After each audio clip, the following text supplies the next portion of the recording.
are counting down. Our next big milestone, looking to retract the crew access arm. GLS is go for crew access arm retract. And there you see the crew access arm moving away.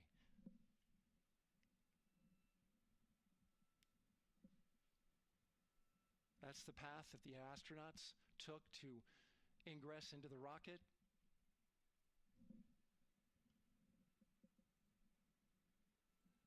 Until this point, that was their way off the pad if they needed to evacuate. But now with that arm retracting, the backup transitions to a launch abort system, and they'll begin arming that shortly.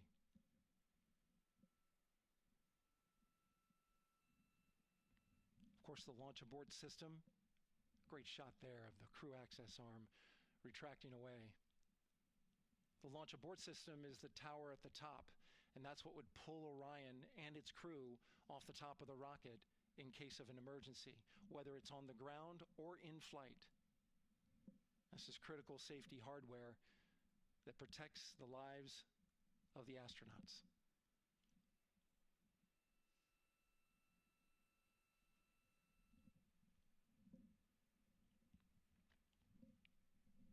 Starting at T-minus 6 minutes, the GLS will start bringing that and other high-energy systems online, starting with core stage pressurization.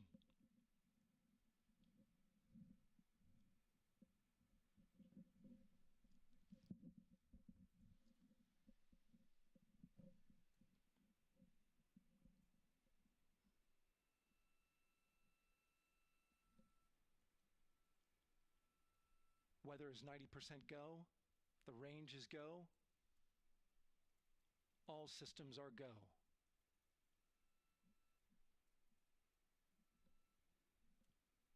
GLS is go for core stage tank pressurization.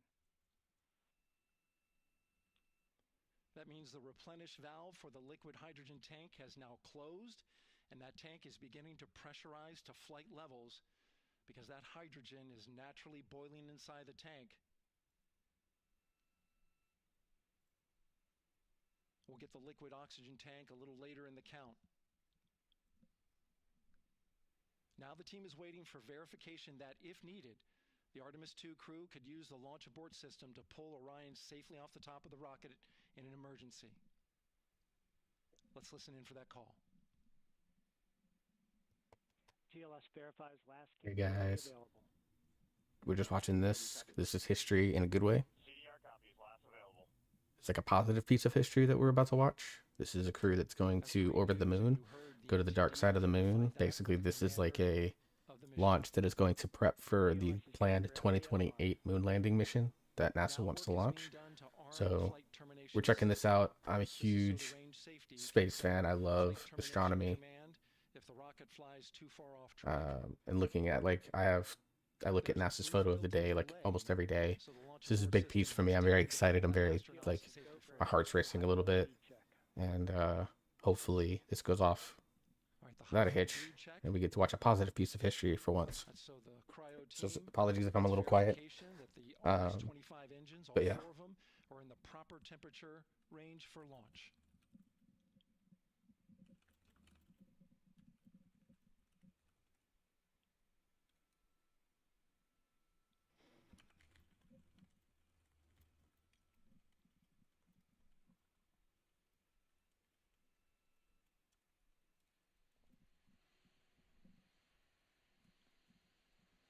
GLS is go for core stage APU start.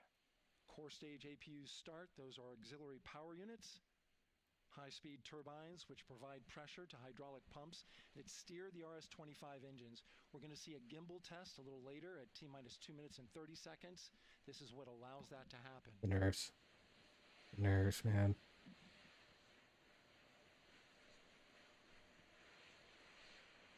Coming up in about 20 seconds, we're listening for go for purge sequence 4. That's a helium purge of the 4 core stage engines downstream of the propellant valve. This gets all the air and moisture out of there.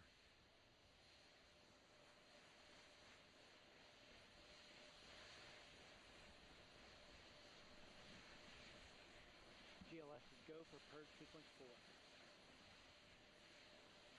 Moving through the milestones. All is looking good.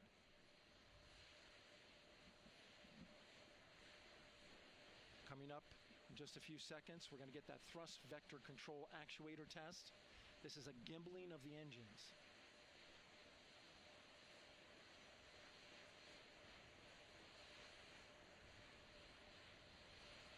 There are the 4 RS-25s, 3 of them Shuttle Heritage, 1 of them built from shuttle parts. And there you see them moving.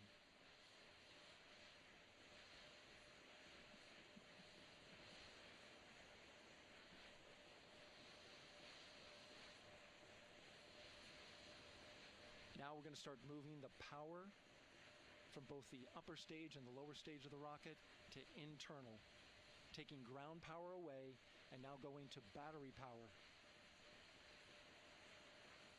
GLS is go for upper stage to internal power. All right, power is removed from the rocket's upper stage, the ICPS, and it's been switched to battery. Same milestone for the lower core stage coming up at T-minus 1 minute and 30 seconds. Right now, the 4-person Artemis II crew is 248,000 miles away from the moon. And if all goes well, they will fly by it in 6 days. GLS is go for core stage to internal power. All right, there's the rocket's core stage, which houses 3 flight computers, is now on its own power. Man. This is crazy. This is crazy. Margin on these batteries, so we would have to recycle back to T-minus 10 to recharge if we had a hold.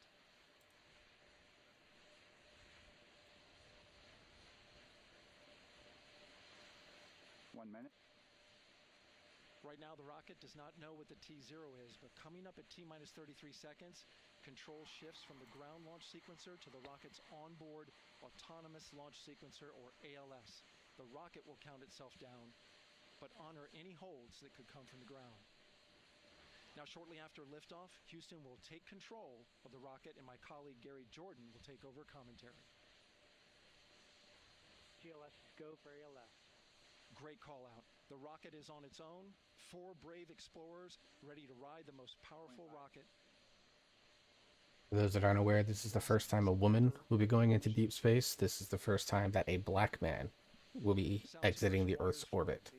So this crew has some legendary people that are about to make history in a positive way, assuming everything goes well. Obviously, I'm always traumatized. While I wasn't alive for it, I'm always traumatized by the Challenger. 2, 1, booster ignition, and liftoff. The crew of Artemis II now bound for the moon. Humanity's next great voyage begins.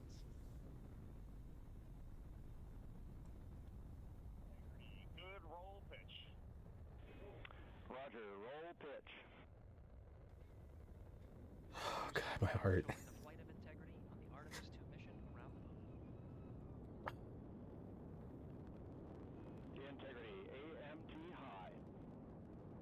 AMT high. On time, passing 30 seconds into the flights. Integrity passes the alternate beacon. Target milestone. Mission Control Houston seeing good performance on the 4 main engines. Space Launch System core stage. Integrity, 3 miles in altitude. Traveling more than 1,200 miles per hour. 1,200 miles an hour. Holy crap. That is wild. Oh God. I have tears in my eyes, man.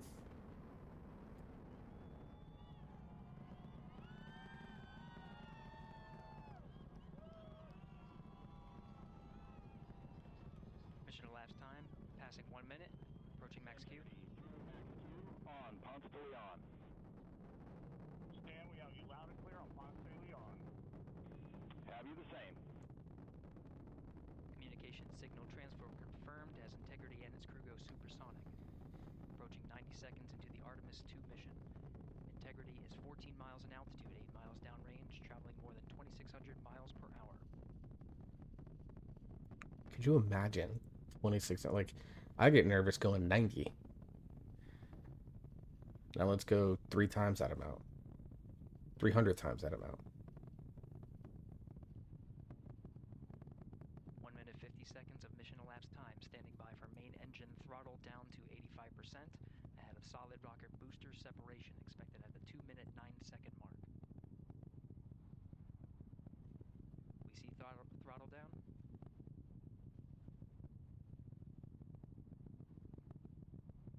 Confirmed separation. Main engine's throttling up. Guidance converged.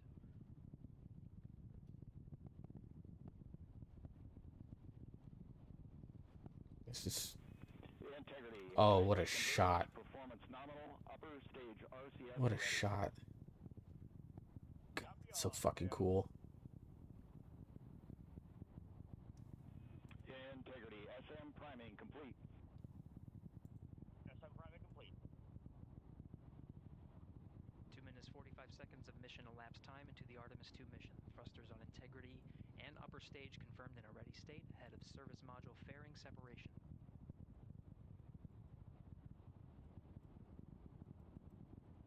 3 minutes into the flight.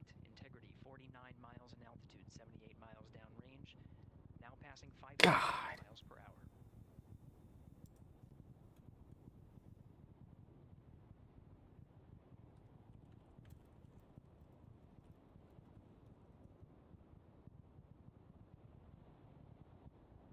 Standing by for launch abort system jettison. Houston Integrity, good last jettison, great view. Copy jettison, Team Eco 8+02. We see the same on board, Stan. I bet sitting on those rocks, that thing was loud as fuck when it took off too. Outstanding, Stan, we have you the same. 3 minutes 50 seconds into the flight of Artemis II, Wiseman, Glover, Cook, and Hansen cross the boundary to space with good comm checks. GPS signals acquired after last jettison now working on internal checks to verify accuracy. Flight Dynamics Officer analyzed the time of main engine cutoff, confirmed at 8 minutes 2 seconds, time of MECO. Dude, some of this is just so neat, dude. Like, where do you get images like this? Like, you can't get them anywhere else.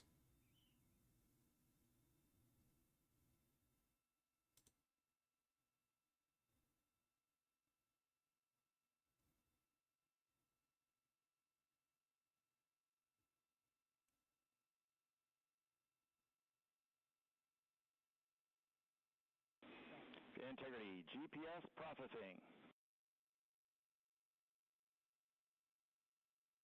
Outstanding, Stan. We see the same, and we have a beautiful moonrise. We're headed right at it.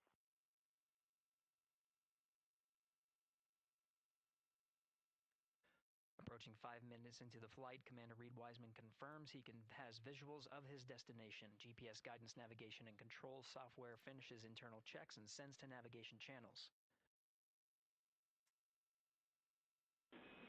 Integrity, 3 engine press. 3 engine press. I mean, depending on which direction they're going, 5 minutes 20 seconds of mission elapsed time. they're well over the Atlantic right now. Out of sight of everyone, but... all that's needed to carry integrity to a nominal main engine cutoff target. Though at this time we're seeing 4 good engines here in Mission Control Houston. Integrity, 75 miles in altitude, 330 miles downrange, approaching 10,000 miles per hour. 10,000 mph? Holy shit.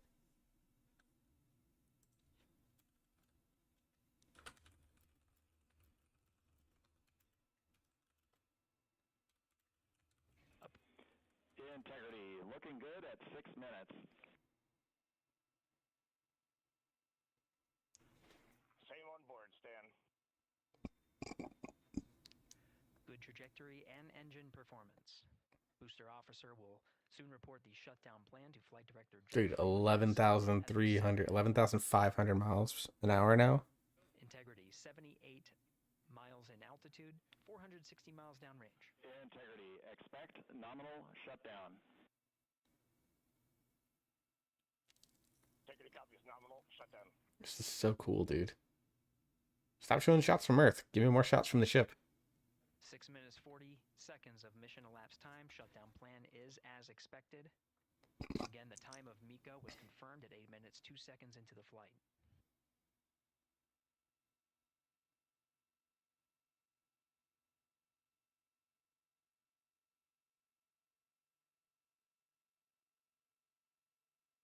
minutes of mission elapsed time. Throttling down as we approach the abort once around option. Milestone at the 7-minute 30-second mark. Now 84 miles in altitude, 650 miles downrange, traveling more than 15,000 miles per hour. 15, Jesus Christ. Integrity, AOA open. Yeah, if they're 460 miles downrange, that means they're well over the Atlantic in terms of directly above. Obviously, they're like 85, 90 miles above. It's out of visibility range for humans on Earth, but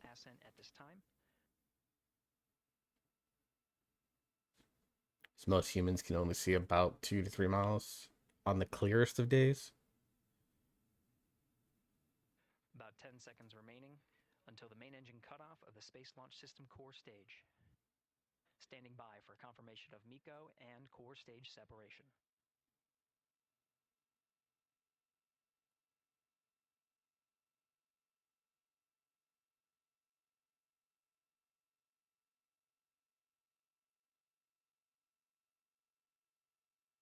Oh, man.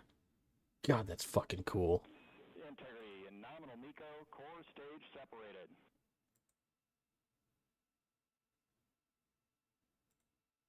We see the same on board, Stan.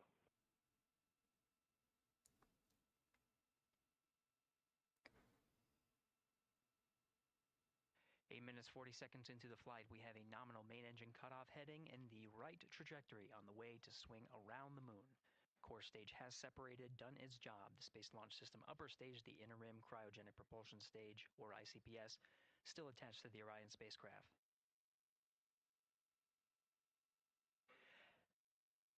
Nine minutes of mission elapsed time. Integrity crew of Reed Wiseman, Victor Glover, Christina Cook, and Jeremy Hansen now in orbit around the Earth at the beginning of their journey to the moon.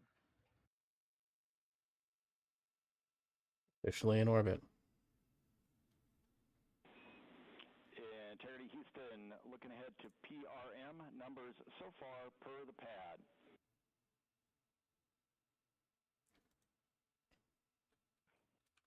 Copy that, Stan. Numbers for the pad.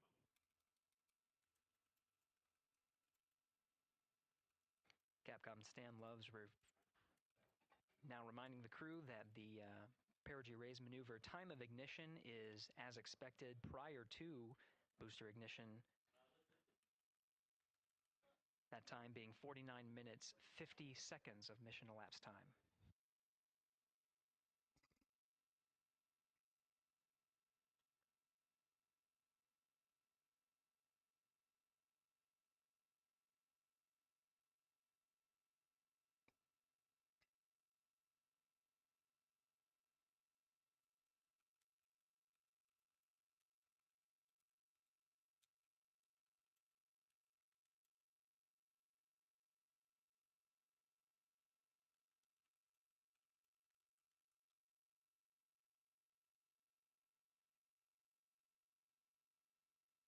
God, this is fucking neat, man.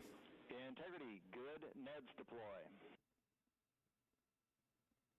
I mean, look how fast they're traveling. Dude, they could circle the Earth in like an hour and 5 minutes at that speed.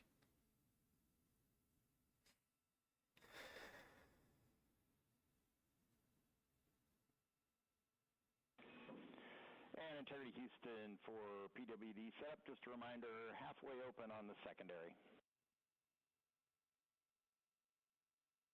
We copy that, Stan. Halfway open.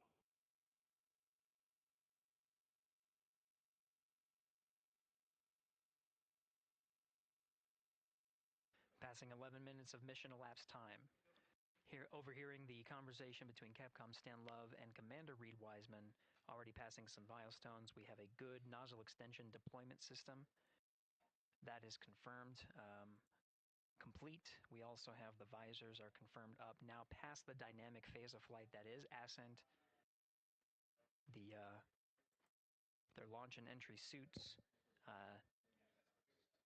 that provided them an extra layer of protection. Now not as needed. They're going to raise those visors. And later in today's mission, they will begin to egress or get out of the suits to begin some of their initial tasks of activating some of the systems aboard in the Integrity spacecraft. It's passing 12 minutes of mission elapsed time. Again, the perigee raise maneuver that's targeted near 50 minutes of mission elapsed time, 49 minutes 50 seconds. That's what the crew is going to be working towards. The Commander Reed Wiseman pilot Victor Glover will focus on preparing for that milestone. In the meantime, mission specialist Christina Cook and Jeremy Hansen will start some of the activation of environmental control life support systems. You may hear confirmation of their activation over the Orion to Earth communication network.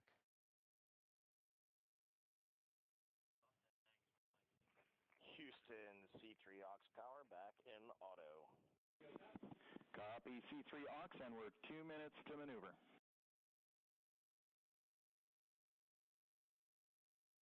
Dude, my leg won't stop bouncing. It's like so fucking cool, dude.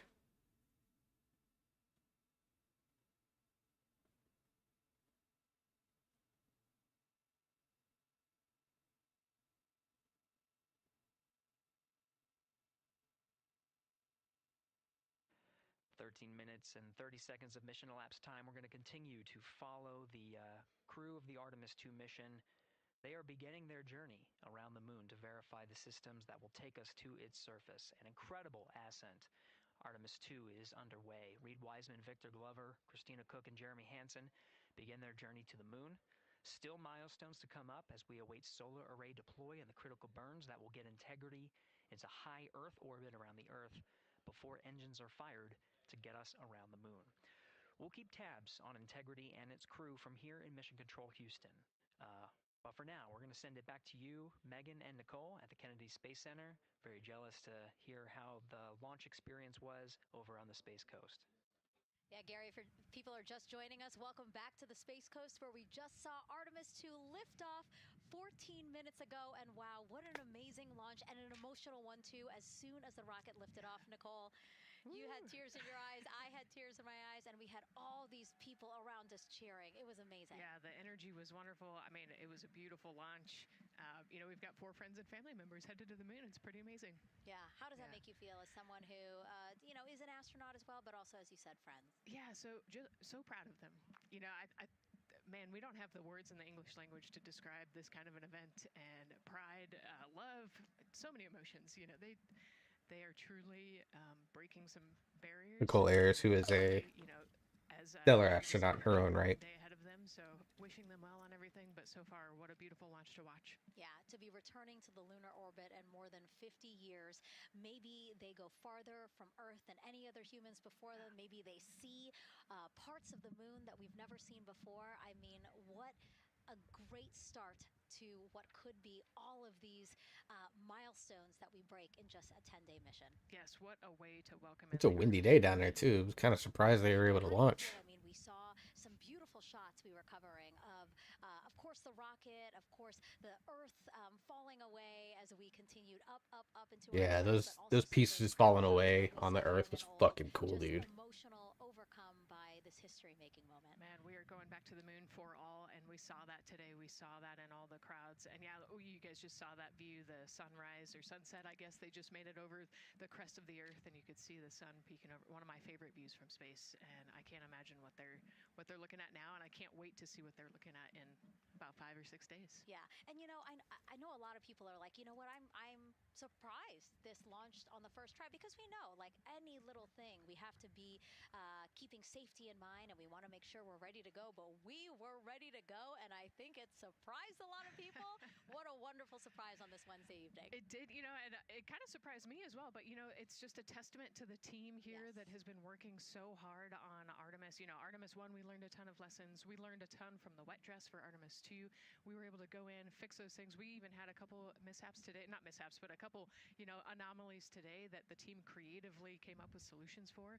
It's just a testament to the teamwork that gets us to the moon. Yeah, it's actually super rare for launches like this to go on the day they're originally scheduled. Like, this has been the launch day for a while. To the moon, And a lot of the times they get delayed like a day or two because of unexpected weather, or a lot of the times it's equipment concerns. And like I said, a lot of I think NASA is always, always, always going to be haunted by the Challenger. It is a long day. They have a number of procedures they need to get to immediately in their timeline. And Integrity Houston, cross-tie is on board per the ETSI-DEM. We copy Houston, thank you.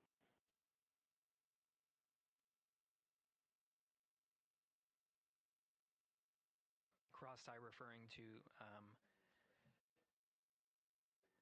flight controllers here initiating a connection between some of the batteries aboard the Orion spacecraft, allowing for an even distribution of power. This is the flight control teams that took us through ascent of the Artemis II mission today. Right now we're, as you see, passing 18 minutes of mission elapsed time. Notice very few smiles. They're all locked in still. And the interim cryogenic propulsion system Professionals. tail to sun. It is in this orientation, this attitude. Integrity anywhere until that momentary prop caution. Dude, the amount of information that they are going through right now is crazy. And read no action, we're looking at it.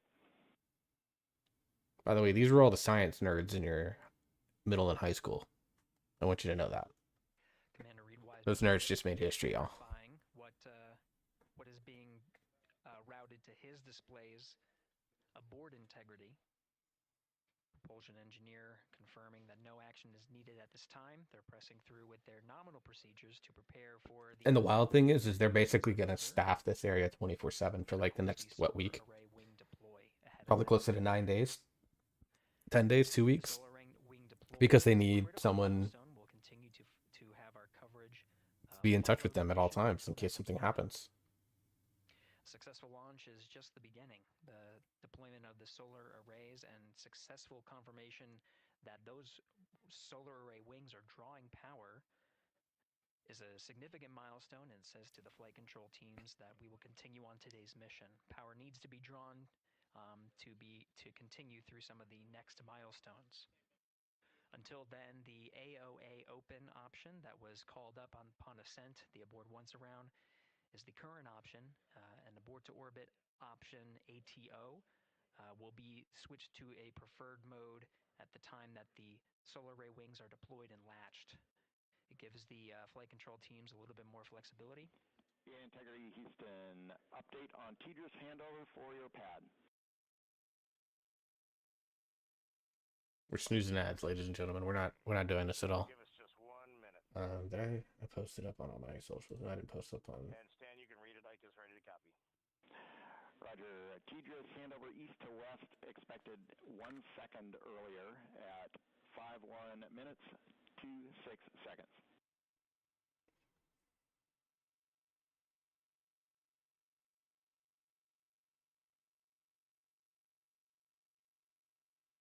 Stan, we copy 1 second earlier for 5126 TDRS east to west, and saws are starting to deploy. Thermal knives are firing.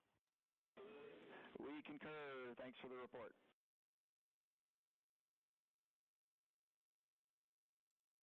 Read back of the reports that you just heard on the Orion to Earth network. Integrity has maneuvered tail to sun. The RL-10 nozzle on the end of the ICPS is pointed towards the sun. The solar array deployment sequence has begun.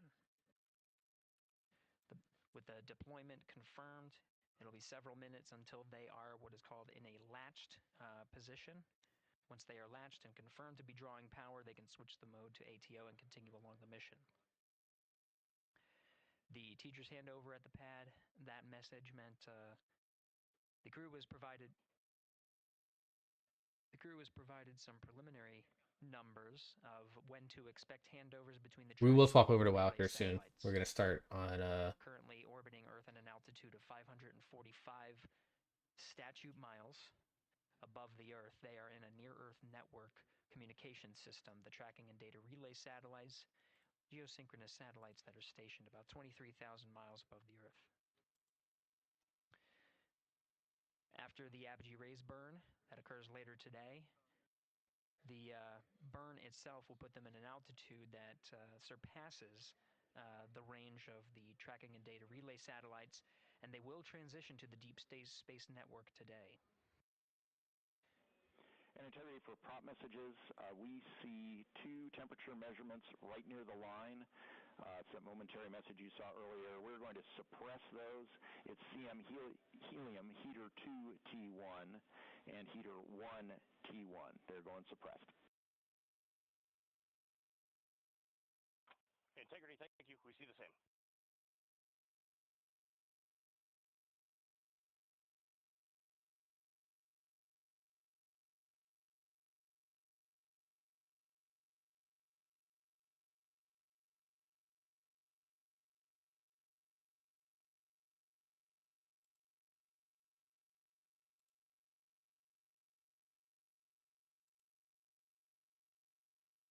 This is Mission Control Houston, passing 23 minutes of mission elapsed time into the Artemis II mission.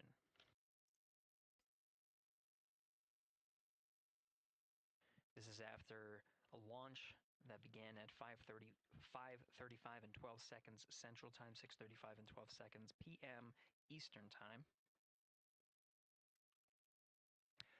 Right now, the orientation you're seeing from our arrow visualization that translates some of the telemetry that we're getting from the spacecraft and puts it into a model so you can follow along on some of the milestones that we are following here. The RL-10 nozzle that you see at the left end of your screen, though it is currently not firing, that nozzle is pointed towards the sun, and the solar arrays are currently deploying. From this visualization, they look fully stowed in a position. Integrity, we are happy to report that Jeremy has the O2 sensors on. Copy O2 sensors.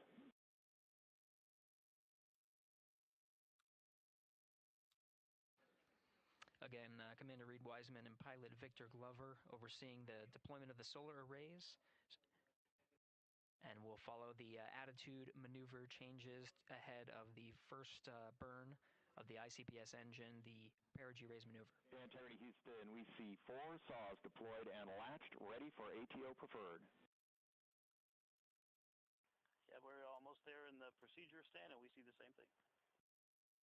I'm talking with some folks in Discords that are also like discussing the launch, man. Like, dude, I can't even begin to describe. Between the MET on Orion and ICPS. We'd like you to read us the MET from your center status bar and for the ICPS on StackSum.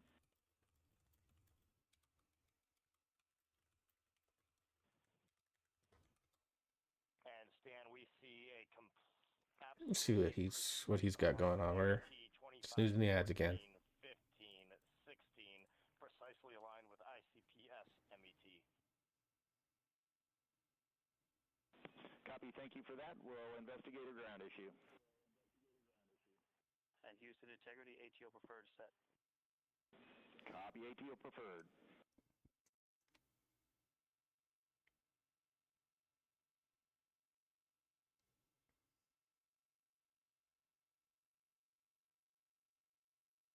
This is Mission Control Houston, 25 minutes, 45 seconds into the flight of Artemis II.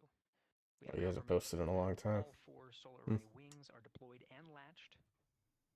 This is the configuration needed to switch to ATO preferred, which you did hear confirmed from pilot Victor Glover. That mode has been switched. There's also a discussion with Capcom Stan Love and Commander Reed Wiseman about the alignment of the MET clocks on the Orion spacecraft and the ICPS. Commander Reed Wiseman confirmed the clocks are in sync, no issues. They're going to investigate it on the ground. We're proceeding with today's mission.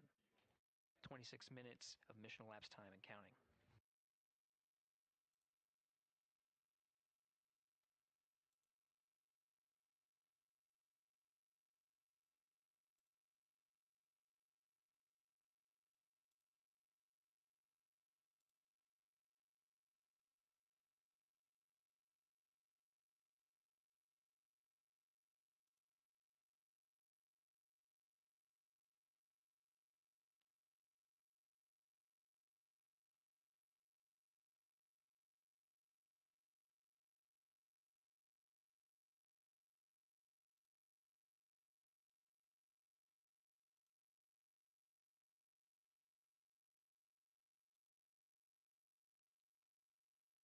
Very quiet while this next section goes on.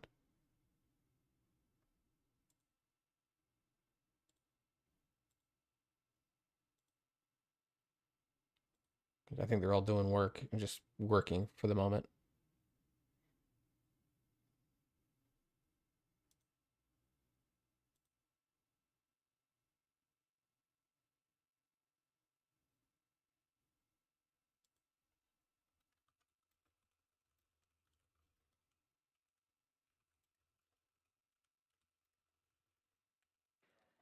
This is Mission Control Houston. We're approaching 28 minutes of mission elapsed time into the Artemis II mission. At this point, we've had a successful liftoff from the pad at 5:35 p.m. and 12 seconds p.m. Central Time, 6:35 and 12 seconds p.m. Eastern Time. We've had a good main engine cutoff, core stage separation, and a good trajectory to begin today's mission. Right now, the spacecraft has maneuvered tail to sun. We're standing by for another maneuver to maneuver into the burn attitude. This is where the RL-10 engine of the ICPS is pointed in the correct orientation for the perigee raise maneuver. We did hear confirmation that the perigee raise maneuver time of ignition has been confirmed per the pad, which means it was the predicted time prior to liftoff. Integrity for GNC, we're taking channel 1 to unfiltered and to BFS. Okay, Stan, we're watching. Go ahead.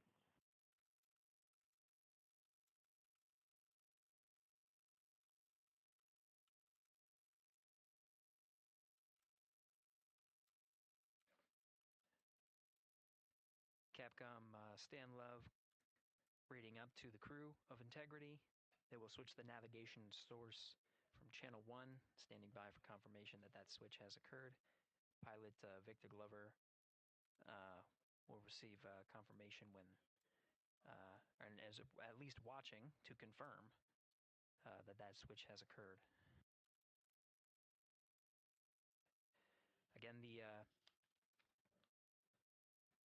perigee raise maneuver that we're heading towards, not too long from now, we're actually inside 20 minutes at this time from the time of ignition of the perigee raise maneuver. We did have a successful deployment and launched of all 4 solar array wings.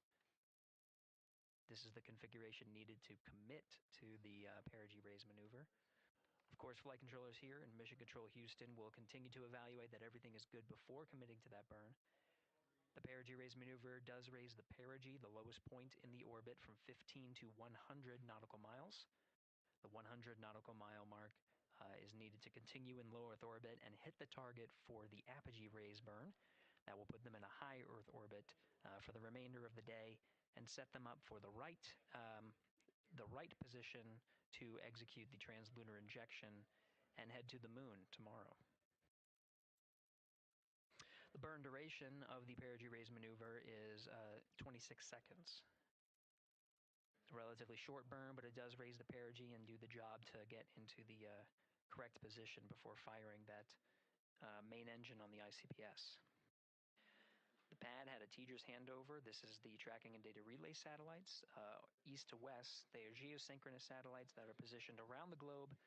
And as Orion makes its way around the Earth right now, above the west coast of Africa, at an altitude of about 923 statute miles, and counting.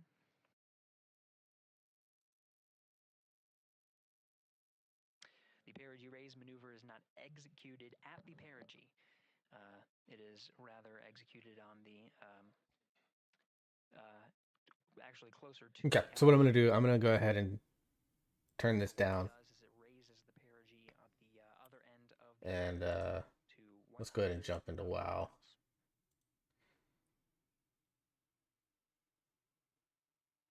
I'll keep this up on my other monitor. That way, if there's anything big that happens, we can talk about it.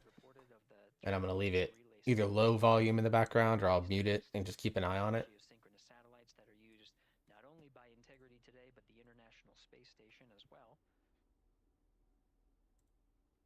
So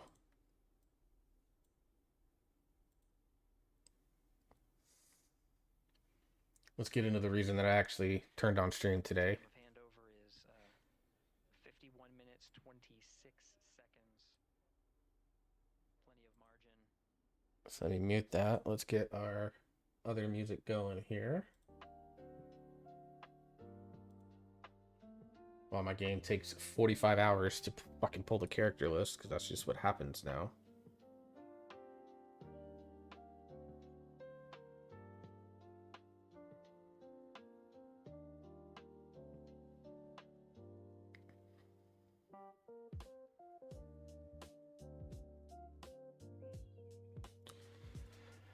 Alright, let's jump on the rogue.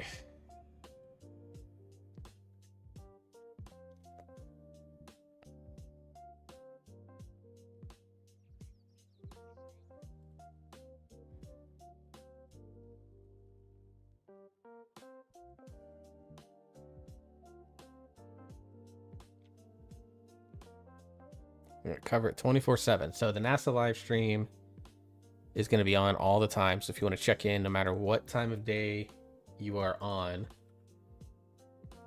you can do so at that link for NASA. If you want to follow up with that, let me.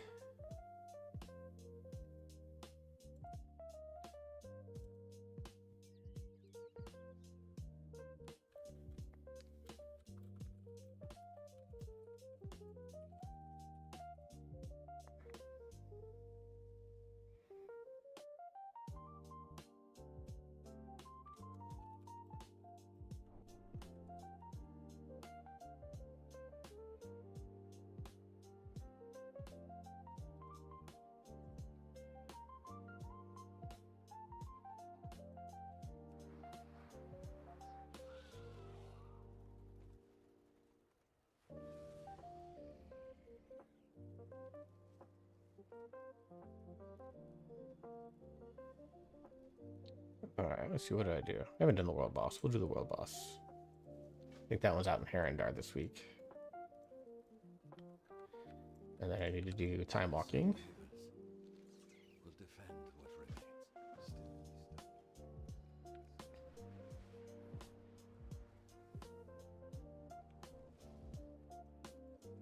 The dark times will pass.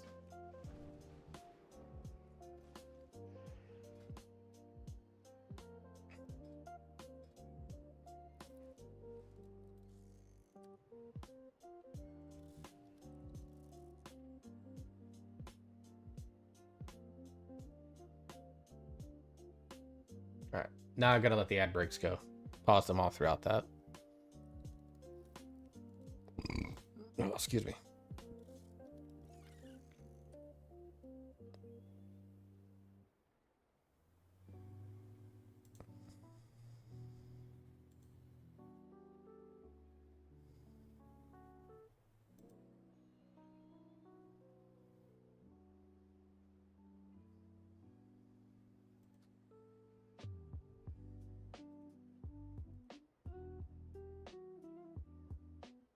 Only one for that one.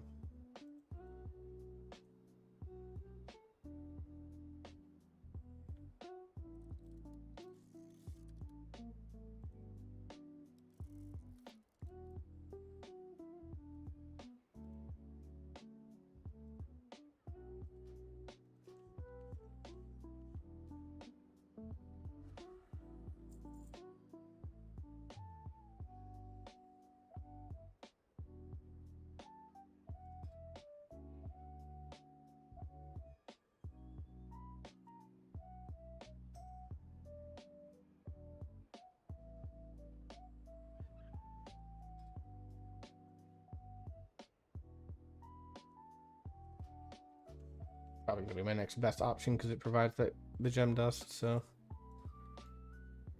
still walk away with 4 points on the jewel crafting orders. So that's pretty good.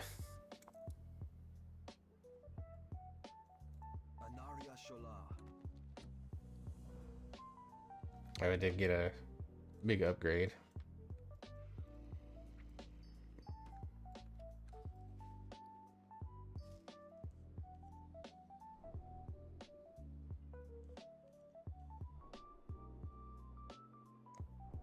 You need to get a reagent bag for this character. How many? I got.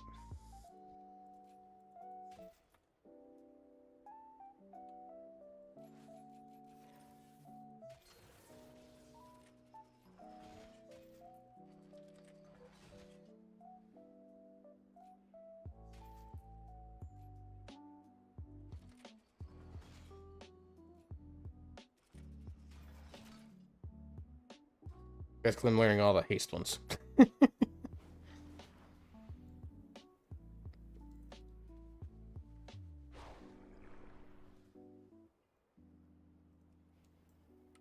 Okay, so we'll work our way doing this while we sign up for some time walking.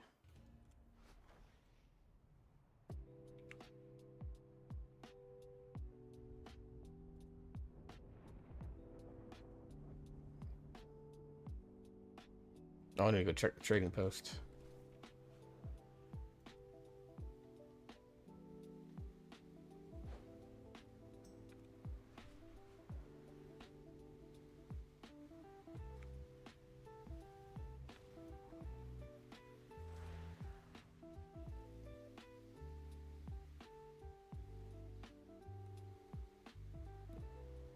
Am I getting DC'd like 2 seconds after I get into this game? Are we fucking serious?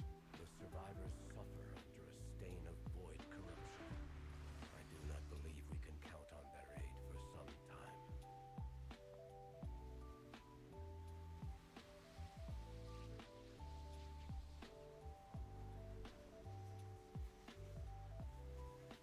The Sunwell corrupted. The Vanguard swept away as if they were nothing. How will we survive this?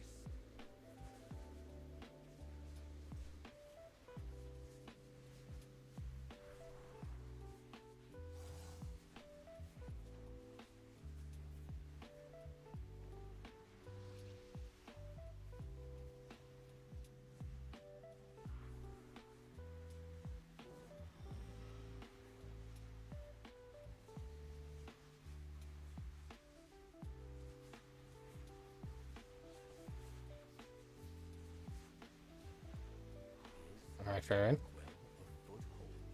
Sure. Will her devouring host spill out to corrupt What is all of Azeroth? Parhelion Plaza? I have not done Parhelion Plaza yet. Need to do that one, I guess.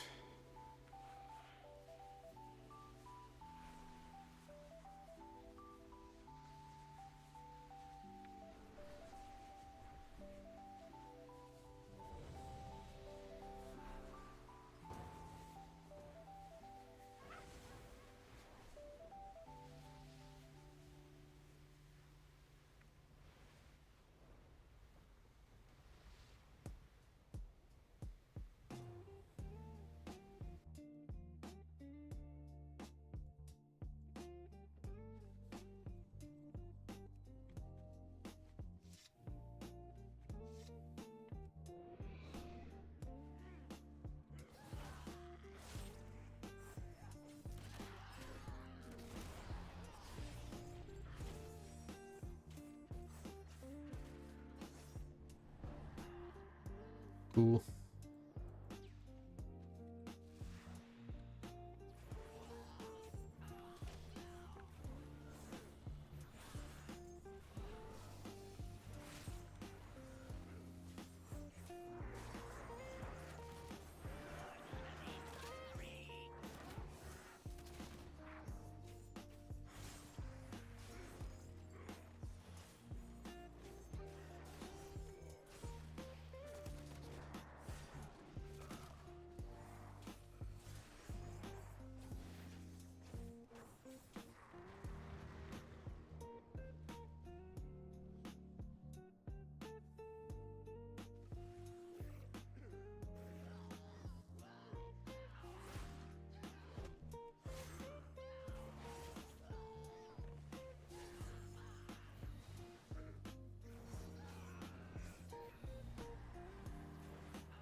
Oh, you played Rush on cooldown.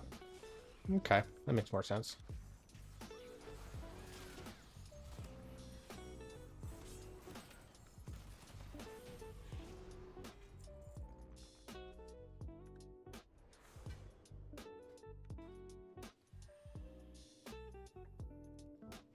Let's loot spec assassination now.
Alright, let's see how this goes.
You had to pick that.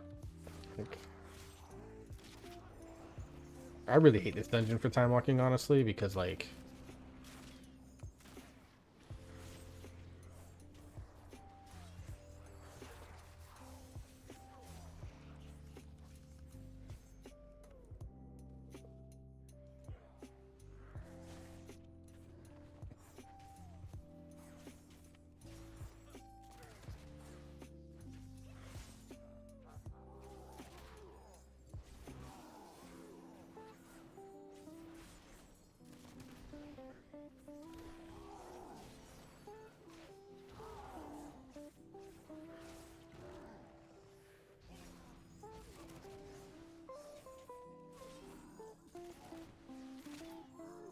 it's just not fun. Like, dude, I know they're thinking about eventually bringing this one back, especially if in Last Titan we face like another like Cho'Gall like character. Like, imagine if this dungeon was around in WoD. Like, if Mythic Plus was around in WoD, like, we'd 100% be doing this fight.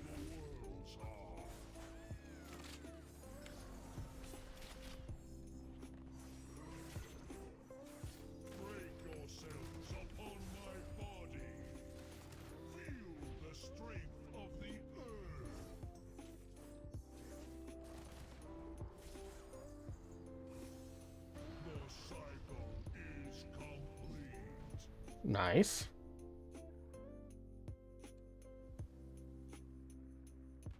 Break yourselves upon my body. Feel the strength of the earth.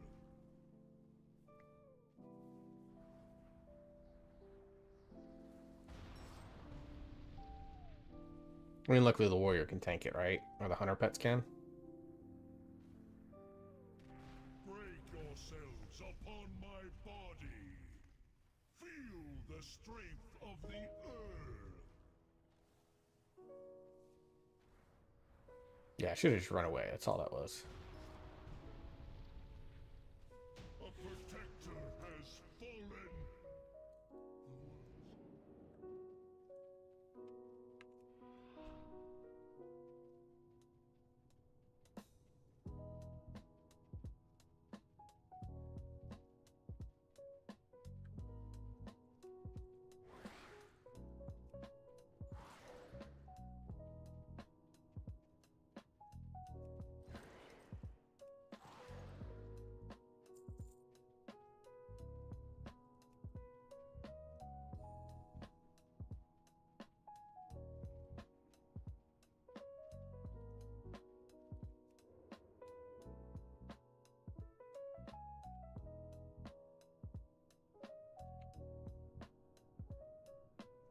How did the druid get there so fast? They take a different portal and I just didn't realize it?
Then we will find an army. Zalatath's devouring host will not stay in Quel'Danas forever. All of Azeroth is in danger.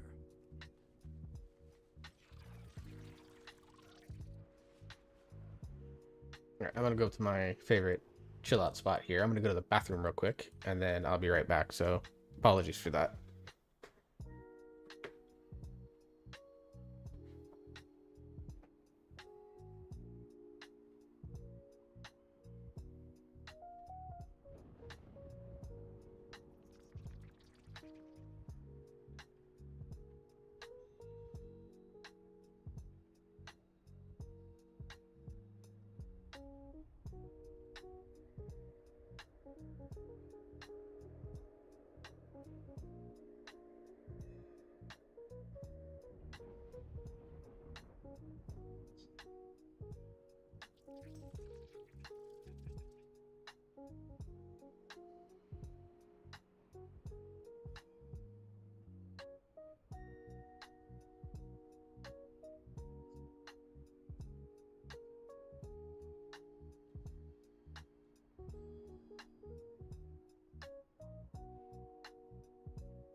All right, all right.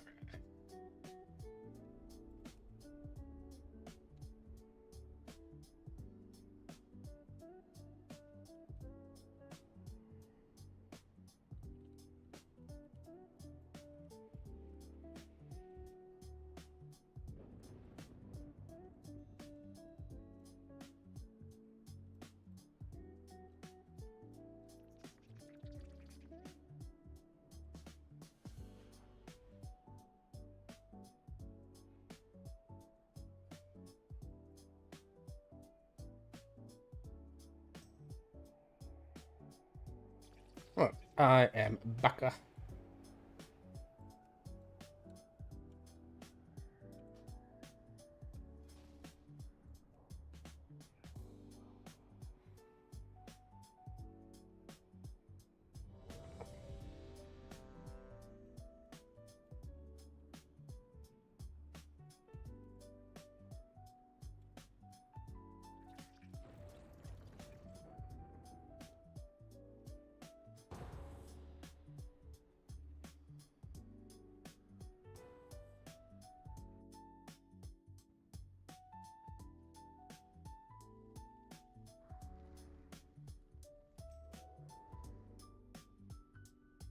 Okay.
Proc the cheat death.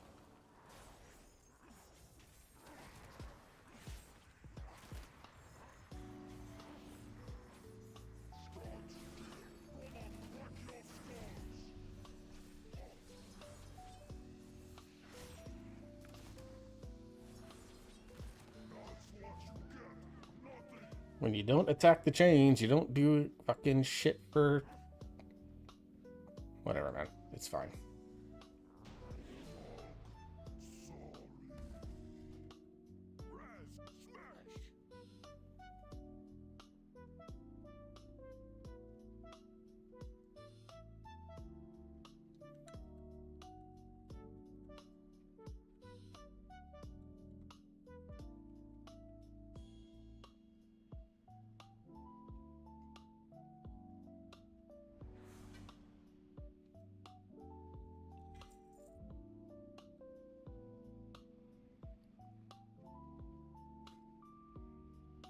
You're not. Shoulders and belts, the only... and a trinket.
So I'll check out the trading post a little bit later this month.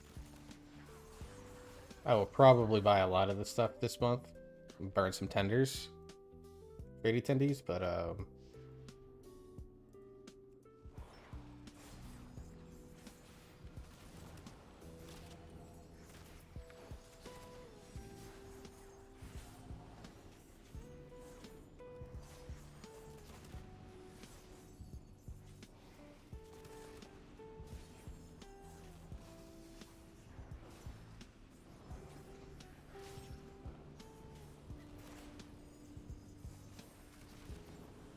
there's some really cool like mushroom designs, and you know, one of my favorite people / streamers on the earth.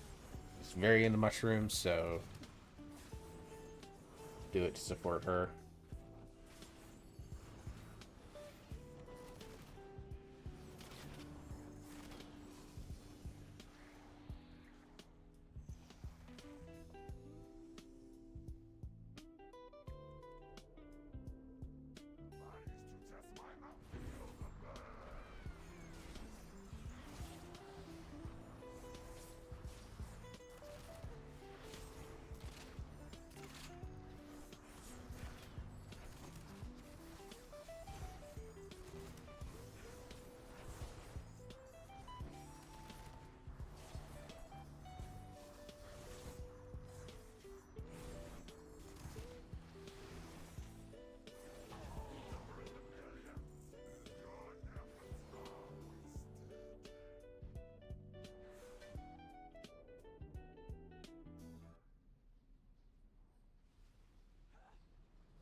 There's a lot to work on with this build. Like, I need to talk to some rogue players that know Outlaw.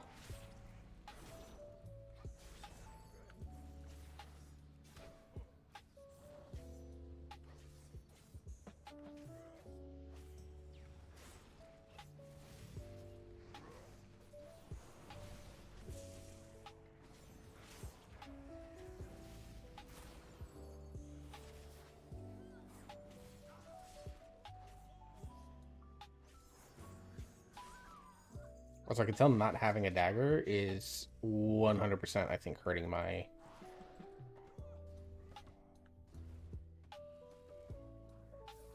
my energy regen. Because right now I've got a dagger.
Sit down in this channel for a bit.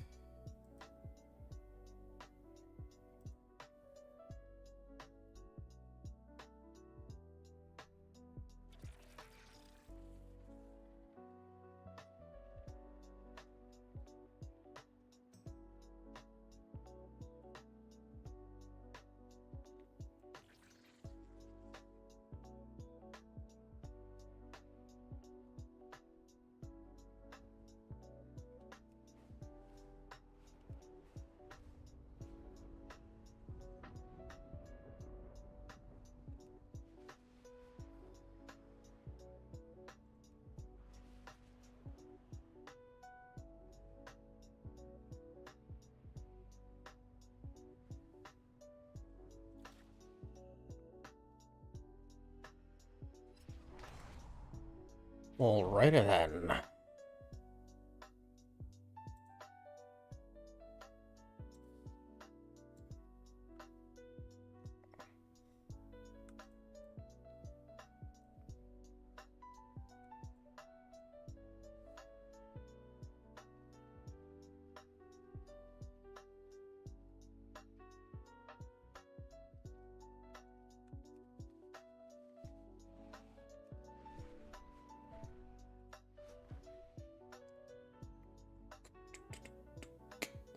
I love how people are already in trade chat. I forget to leave the channel on characters that I like change.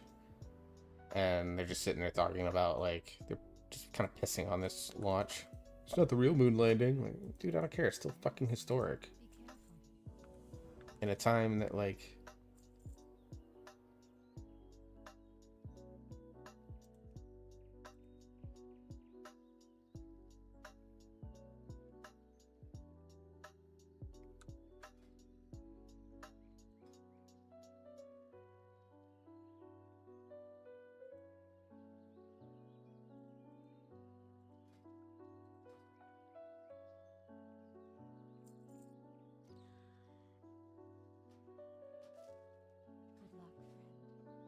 in a time when, like, there's, like, nothing good happening. Let's, like, take time to celebrate this, because it is something good that has happened.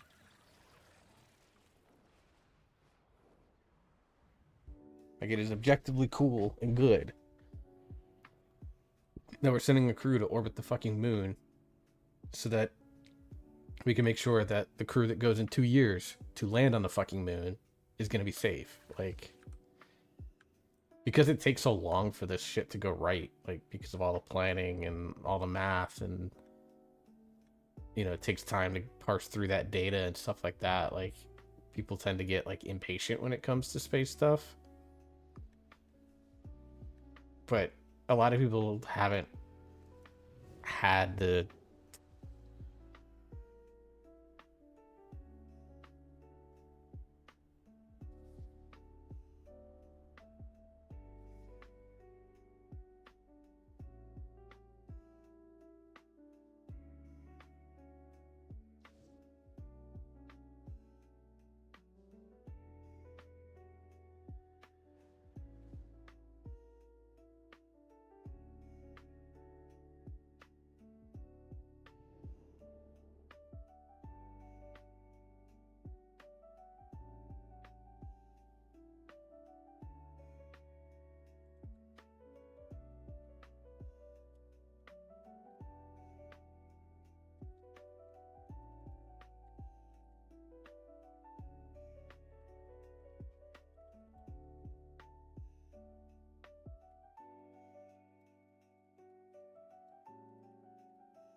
Alright.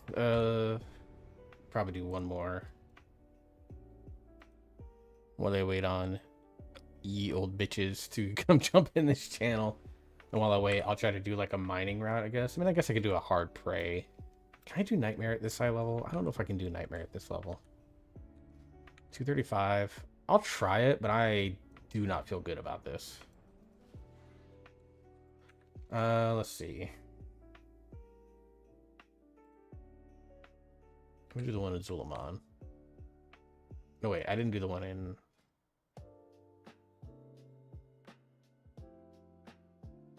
Okay, I've done him.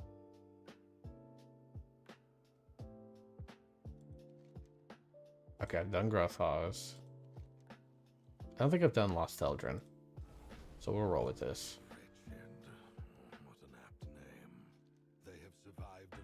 Not doing all those.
What up, bitch? Not much, dude. How are you?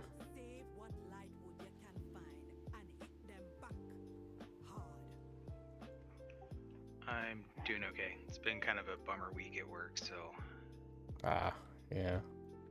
More of the same BS, future's not clear type shit.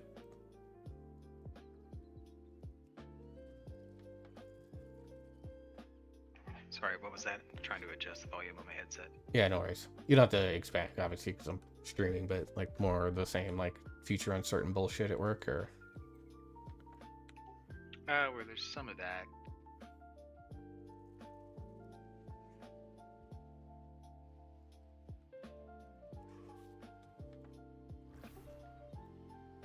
Some of that, the project we're working on is having some issues, so I'm having to answer a lot of questions on like, why isn't this going forward, blah blah blah. And the bureaucracy of a giant company means I have to do all of this extra paperwork. Train their anguish.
Trying a Nightmare Prey on my rogue, who's only 235. See how it goes.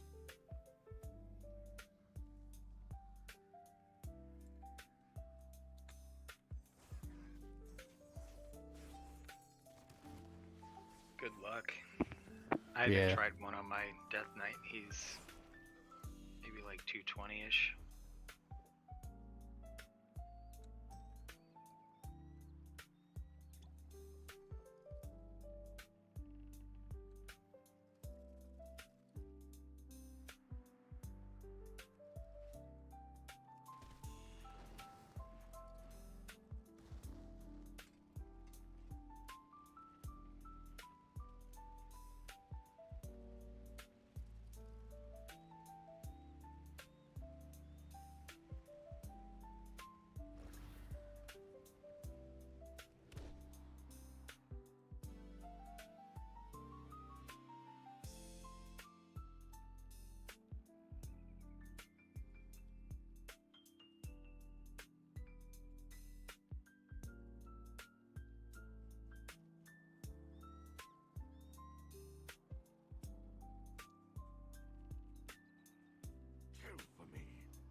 Honestly, the biggest obstacle right now has been just when he demands that I kill for him.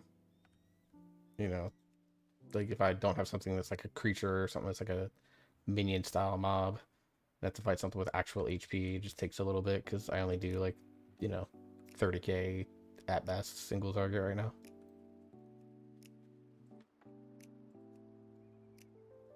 Yeah, I've had it where it's real annoying that he'll pop up, and then while you're fighting him, you have the thing that you have to interrupt, and the thing you have to move out of the way, and the thing where you have to kill an extra thing, and it's like, okay, stop throwing all of the affixes at me at once. Like, yeah, give me a second. Like, dealing with that is honestly harder than the single target boss fights.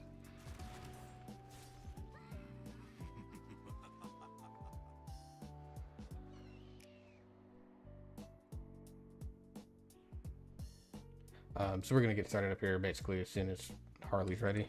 We're gonna start probably grabbing us, and we're gonna get Chip his 2K, and then after that we'll maybe rotate some folks through. And Led and I both are like, well, either of us can tank or DPS. So like, if we need to swap me out so that like Restraza can jump in or Valen can jump in, we're gonna try to do that. Just try and get as many 2Ks and catalyst charges for some people, and then once we kind of know that a good portion of both raid teams have at least enough charges to get 4-piece, then we'll start to hunker down and try our push for... Led and I want resilient 15s since we got 14 last season. Yeah, I'm down for that push. And I do 10% more AoE damage this week, so should be pretty good.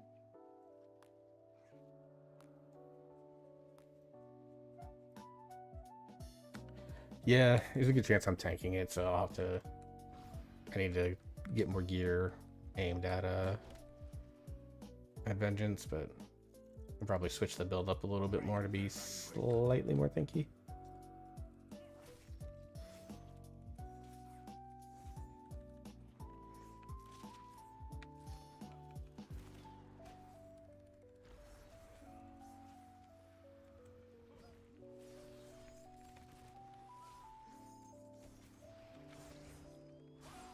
Okay, yeah, I don't do the damage to do Nightmare. Oops, learn the hard way. What's up, guys? Not much. Hello. Kind of laid out for Newell what the plan was for tonight. Yeah, she's just finishing up food, and she'll probably change and then be down. Yeah, no worries. I was just testing the waters on my 235 rogue with Nightmare Prey. Don't do enough damage.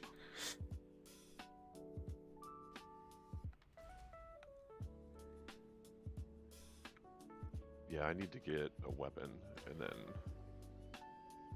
I can do Mistweaver stuff if we have 2 groups. I just gotta knock a couple expansions of Rust off.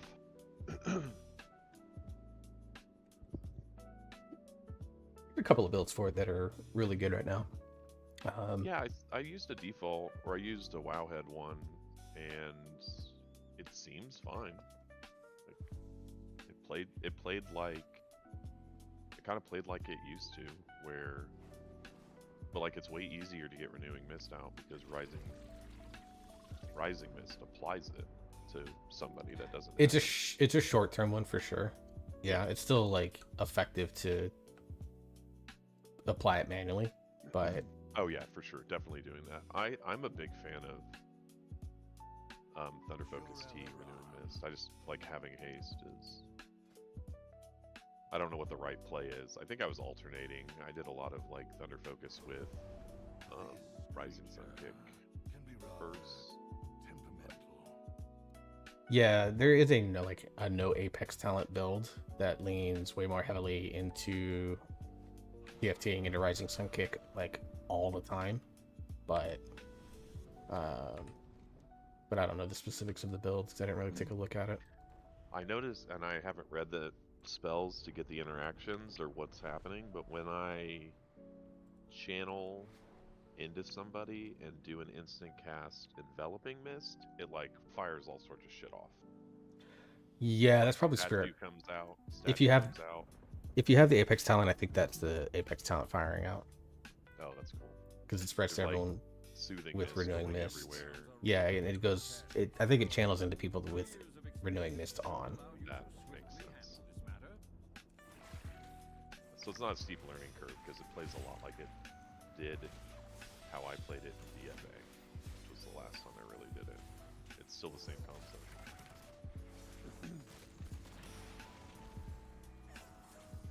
Spread Renewing Mist, cleave with now Shaylin's Gift and not Vivify.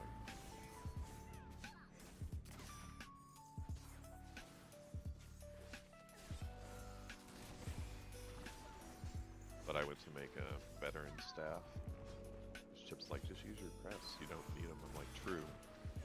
And then was clicked on the wrong item and I made a 246 bow. Nice.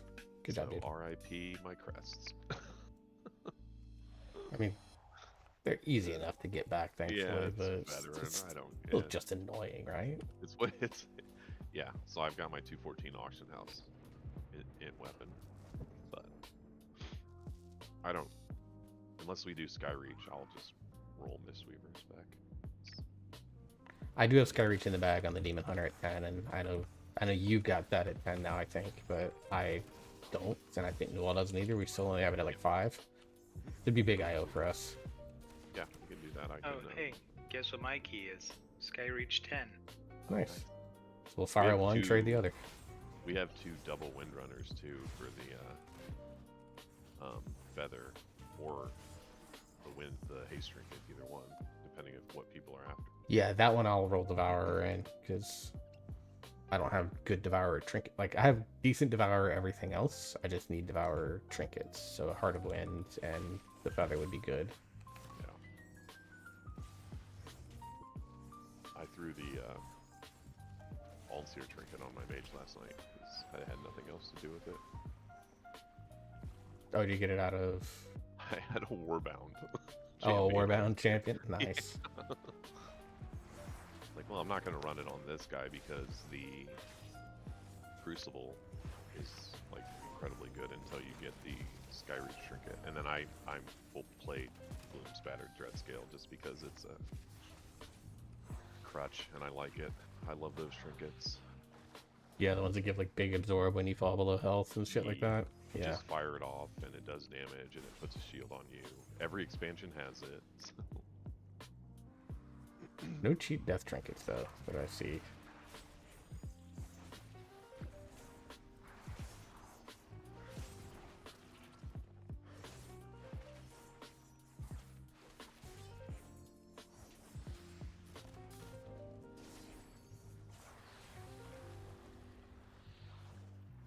Yeah, I mean I can tank the Skyreach if you guys want to DPS it. That gives me a chance to get the crit trinket. For sure. Yeah, I'd be fine with that. I'm still playing Havoc for now, I think, but I'm going to eventually get to a point where I probably need to try Devourer again. Just, I haven't had this much fun playing a DPS spec in a long time. And like, Newell knows, I was like a dedicated Windwalker player for a while, and I still enjoying Havoc, this version of Havoc, more than any DPS I've played in years. Havoc's fun. I had a lot of fun playing it.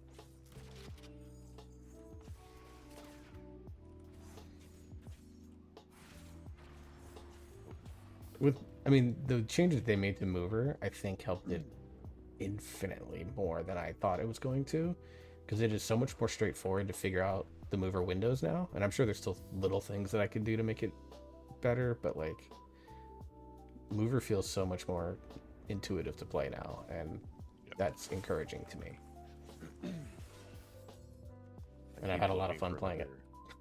It's fun, and that's, yeah, it's, I like keep trying to find another class. I like set up marksman today, but like Frost Mage is so much fun that, and I don't want to level, so yeah, I started my hunter basically because I'm taking the strategy of any character that I level through. Like, I'm probably just gonna slowly level characters through the main story, and I'm just gonna give all of them herbing and mining. And then anything that I send, I will send the herbs to like my evoker for cauldrons and stuff like that, or to my monk for, like, I need to work on my monk's inscription so that I can get all the housing decor items, and then all the mining to my rogue for jewel crafting, so I can craft my own gems in my necks and stuff like that later on. But leveling is tedious. I can do the caster offhand now with inscription as well. Yeah, I'm not going into like gear at all on my monk. I'm strictly going like maximize my inks, maximize my ciphers, and get the housing decor unlocks. Because it just sounds more fun. Do something a little different. Yeah, between Harley and I, we have 3 characters that can benefit from staffs. So, although she won't need one all season, getting the AA staff. Week 1, which is nice. Yeah, good for her, man.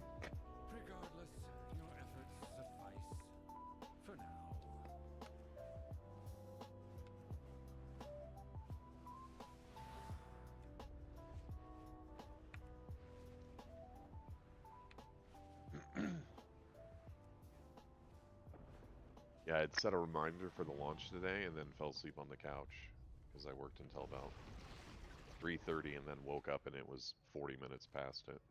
Yeah, I streamed it, so if you want to, like the first like 30 minutes of my video, of my VOD for that. Oh, I need to cut that VOD tonight of Lura for you guys. Yeah, I watched the video on Bellerin. It looks pretty straightforward. It really is, unless you do what my raid team did, where I was like, hey, those soap circles take to the edges of the circle and people walk forward instead of backward. Yeah. I was so tilted. But save lust and CDs for the egg. Okay. Because like that's how you kill the boss, is you got to kill the egg. So how long into the fight is the first egg? Is it like time? Was it a minute, Newell? Something like that? I don't remember the exact timing. I basically was like, save your 2 minutes, but if you have like 45 or 1 minute, you probably can safely throw them.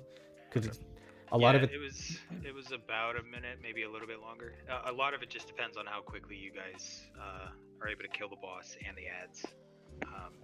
It was definitely shorter than 2 minutes because I popped cooldowns at the beginning thinking it was going to be 2 minutes and it wasn't. Yeah. I'll just have people send 1 minute if they have them. Yeah, so it's like the way the fight works is that you'll fight Bellerin and he only has something like 5 million health or something like that. The reality is that as long as people are not completely dumb with how they handle the mechanics, you'll get through that phase with no cooldowns and stuff like that, probably within about a minute at worst. But a lot of it, the timing of it depends on how fast your group gets through the initial health pool. Because when it goes into egg mode, it's something like 40 million HP. We had 3 egg phases. We would have had 2 if we didn't have people killing us like constantly. Because edge of circle is hard. Hoping to get through that with enough time to go do Saladar and then at least take a crack at dragons. I think dragons are going to be a mini wall or at least some sort of a wall again. Agreed.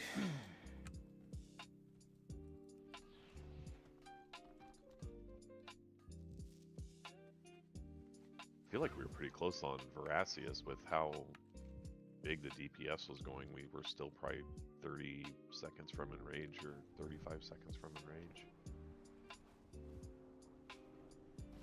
I think, maybe. That can be maximized with just people bringing the ads to the up near the boss. They forfeited that right by invading. Give them no ground.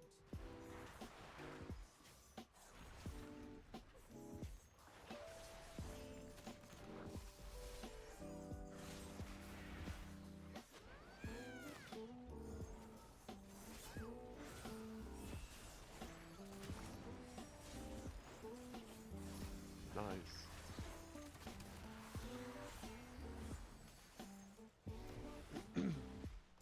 I'm trying to get tickets because we're going back to Kansas City. We're going to drive down at 4th of July, like leave early before the weekend, and trying to get into Kansas City on Thursday. And the Royals are in town that weekend playing the Phillies, but it's like 4th of July on Saturday. It's like Bobby Witt bobblehead day. There'll be fireworks, and I can only imagine how expensive the tickets are going to get. Yeah, those are going to be tight tickets to grab. Yeah, you'll be sitting in the very top rows. Especially if they're like competitive going into July. Yeah, we'll see. I mean, they lost 2 of 3 to Atlanta, so. Yeah, they won. They beat them on Sunday. Then they beat the Twins on Monday, and then they had Tuesday off.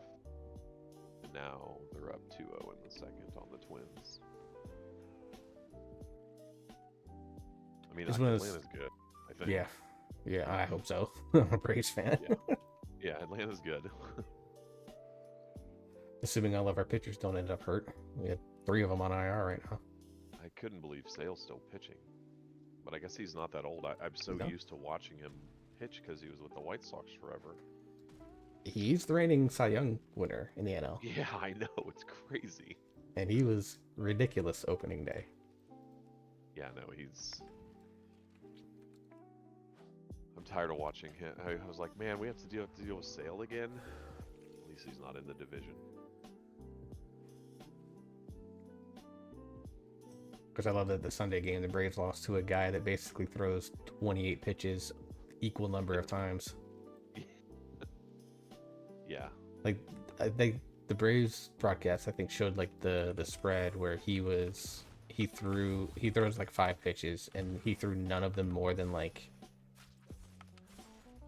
22% of the time. Like every pitch was above 15% usage. Yeah. And it's like that's the type of shit I do in like MLB The Show. The Royals have a sneaky good rotation.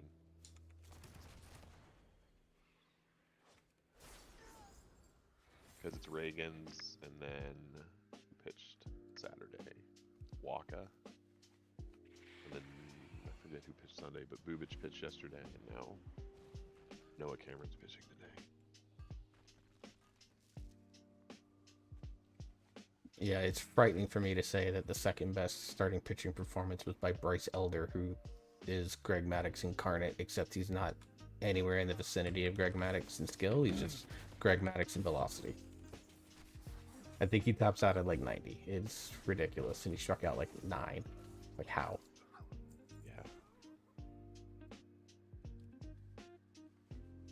Yeah, I figured I'd get MLB subscription this year so I could actually watch Bobby Witt play. Dude, I watched the series. It's like he was the most interesting player on either team, in my opinion. He is so good at everything.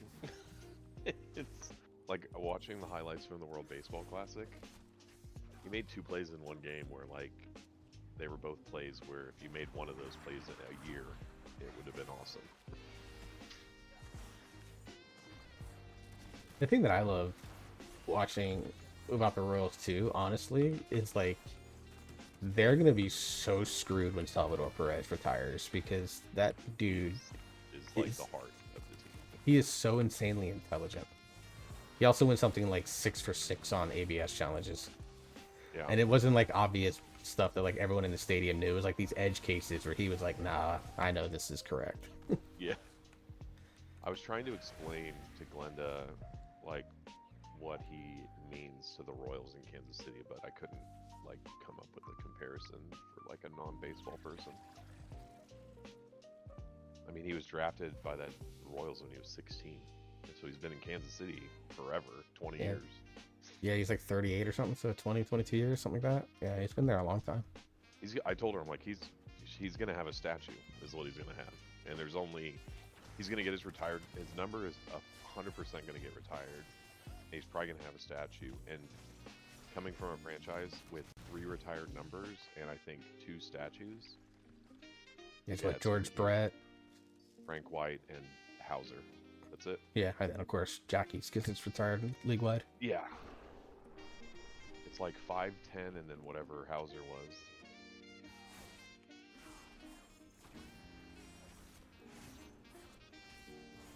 Like I remember, like when I was young, like George Brett a little, but he was before, he was before my time.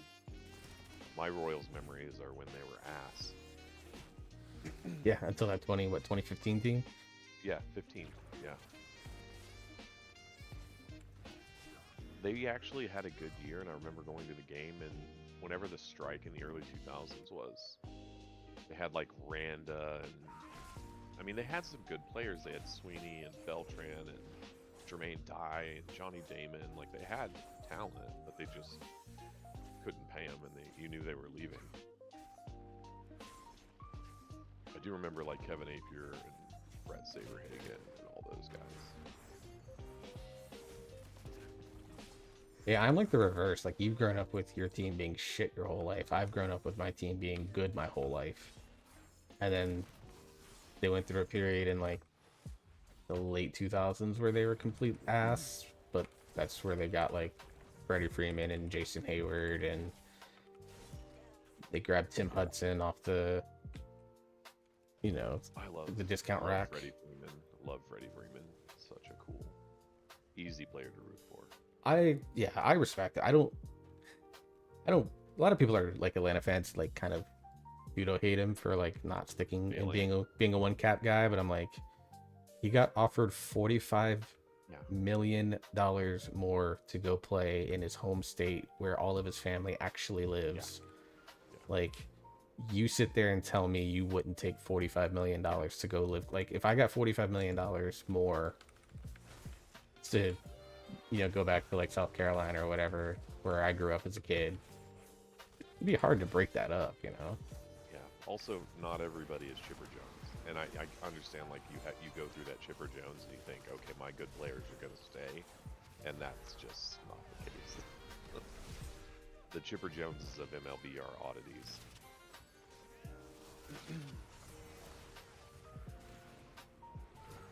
It's like Perez. I mean, Perez and Chipper Jones are... I mean, Perez isn't the same player that Chipper Jones was, but... He may be the least deserving Hall of Fame player ever if he gets into the Hall of Fame, from a statistical standpoint. Salvador Perez, that is. I mean, he's gone back-to-back 3,100. That doesn't hurt. Yeah, he's got, like, all the nerd people call out his career WAR and all these other advanced analytics that maybe mean something, but he won a World Series, he's been an All-Star like 9 or 10 times, he's won a bunch of gold gloves, and he was the heart of a team for, you know, once he was able to take that team over from a leadership standpoint.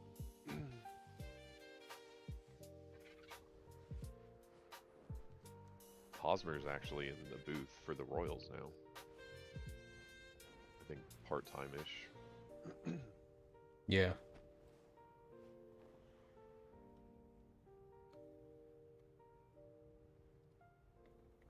They still have a guy on the radio, doing the radio call, Denny Matthews, that has been there since the inception of the Royals in the 70s. I think he's the longest tenured radio announcer.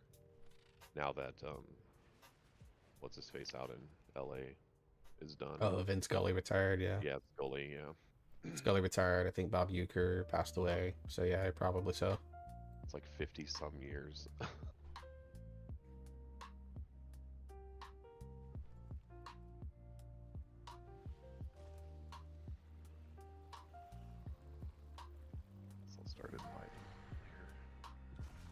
Yeah, let me kill this spray and then I'll swap over. Okay, you're good.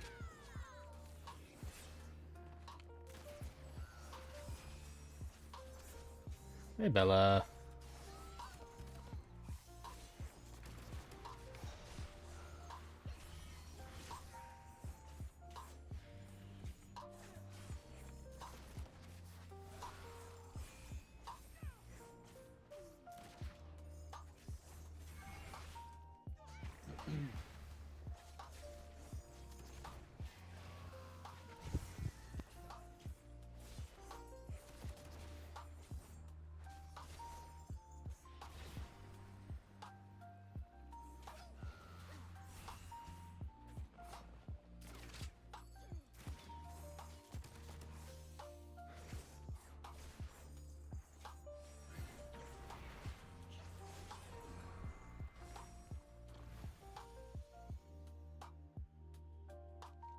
Not bad.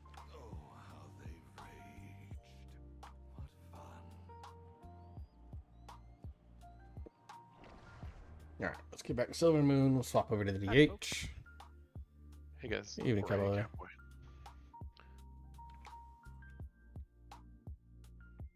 Ooh, Hearthstone toy. We'll take that.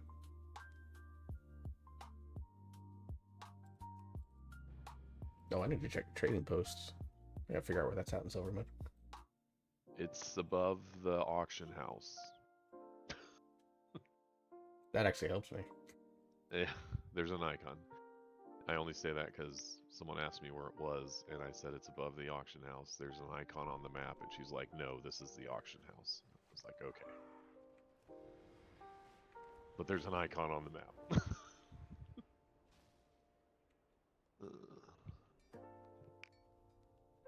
Thank you for bringing that back up. There's actually a cool, like, snail ground mount that I'm going to grab.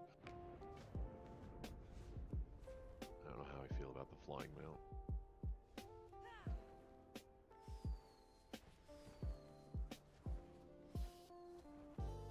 Oh, it's in this little pagoda. Okay, that makes sense. Anything you want. buy all the toques because I'm Canadian now. Look at this little house of horrors. Need to see more energy. Good.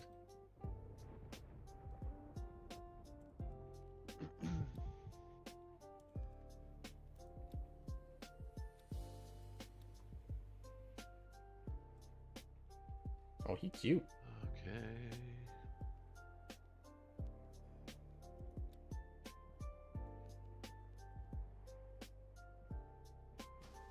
Have to go buy that on my evoker. Gonna do Skyreach again for Horax and Newall. And my trinket. But I'll need to purchase that later this month. I'm gonna try to find some folks that don't mind running like a mid-level key for my first augmentation evoker run. If we get some other tanks, I can rotate out and either tank or heal. I mean, if we don't have other healers on. Which we usually do not. Skyreach. I could probably heal.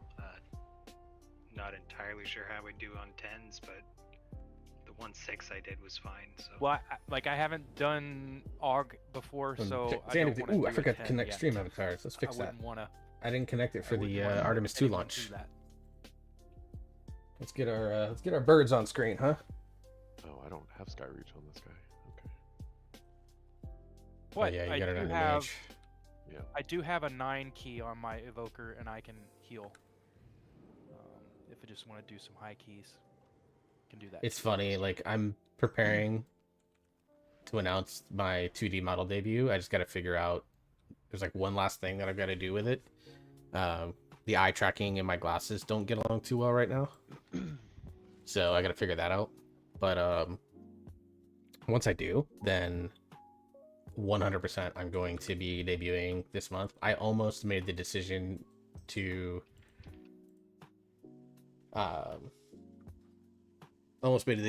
announce it today, but then I remembered what today was. So I'll probably give it until Saturday. Wednesday, Thursday. I'll give it until Friday. I'll make the announcement in my Discord server, where you get all my go live notifs and my video notifs. And then Skyreach.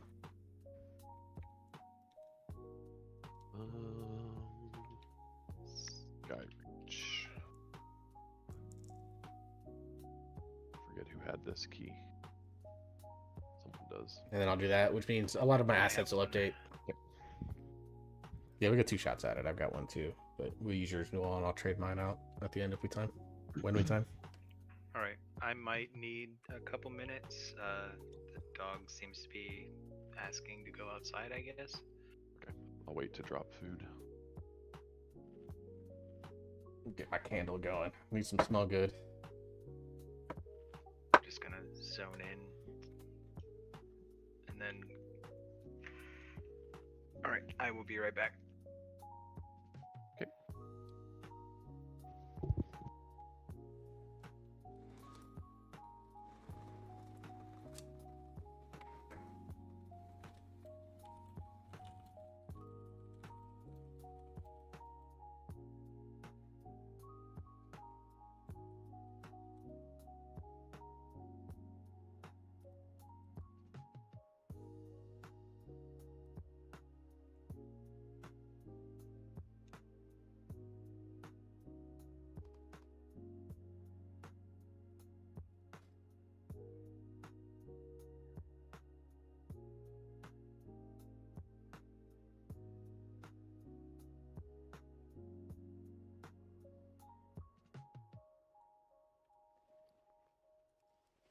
I need a catalyst charge so I can convert these legs. These hero legs that I'm sitting on right now. That way I'll have legs for both sets finally.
Oh my god, someone just linked it. So you know that Matthew McConaughey gif of him like excitedly like smoking a cigarette or something like that, or a joint?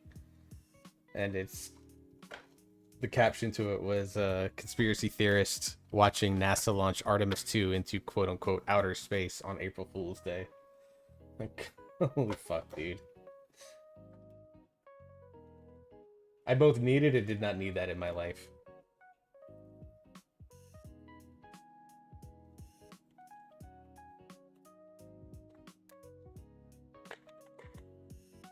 Well, that's wild to me. Funny, but wild. Like legit got emotional. Unfortunately, the ability to view it outside of my to view it like in the sky as we launch, and you only got to see it for about a minute if you weren't like right at the launch site because it was moving so fast. I mean, it hit like 3,000 miles an hour, like 2.5 miles above the air. Like, it's crazy how fast that thing got out there. This with lust? I just do 2 roots and the bird.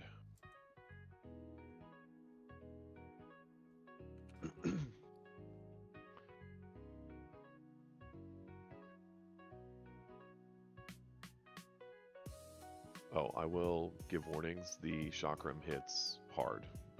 I think Ristraza got insta-gibbed by it. It doesn't surprise me. Alright, I'm back. The dog did not need to go outside. He was coming to tattle and let me know that his parents had food and were not sharing with him and wanted me to do something about it.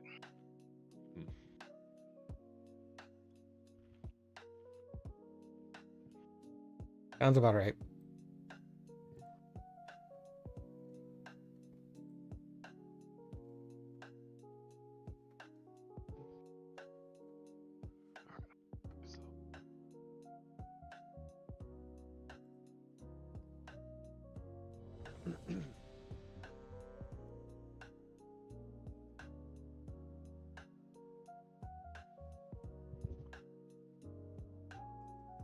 Then Druid buff whenever you're ready. Never mind, you got it. He's ready.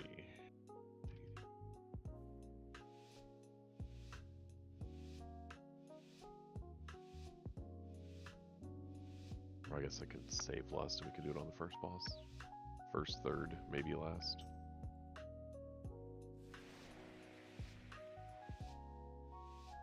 Are you doing these first pulls as one giant one, or like Not, two? I'm not getting the Talon. I'm gonna leave the Blade Talon. Hello. Wants to know if we're saving.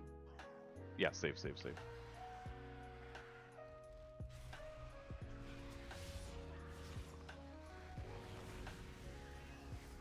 up, worm? Hello.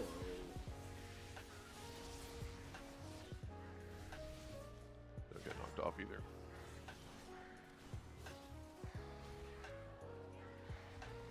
Harley, you said you're using Voodoo, right? Yep. Is it showing you your dispel targets on there when something needs a dispel? Usually yes, but if you're talking about Chimeras, no, because that's a private aura. They can't do anything about that. I'm talking like anything. If you're a Magister's Terrace or whatever, is it showing like someone's got a disease or something on them? Yeah, it changes the whole bar or cut a different color. Yeah, my cell add-on, it says it does, and I went and messed with it last night, but it's not showing anything. Oh yeah, no, it changes. Mythics or anything. These Blade Talons are disgusting. Yep. Adds up, or was up. I'm trying to keep him dispelled. I hope that's helping with the damage. It is. When he's not, my health just disappears.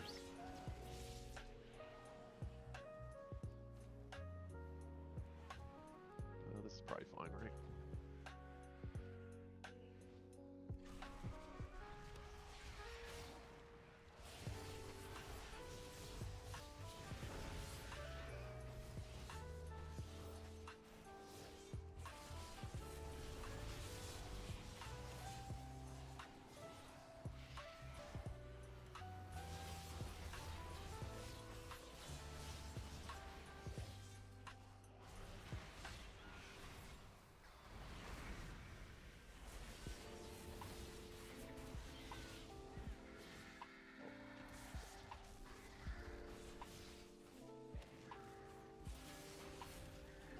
Get the blade talon when he runs over.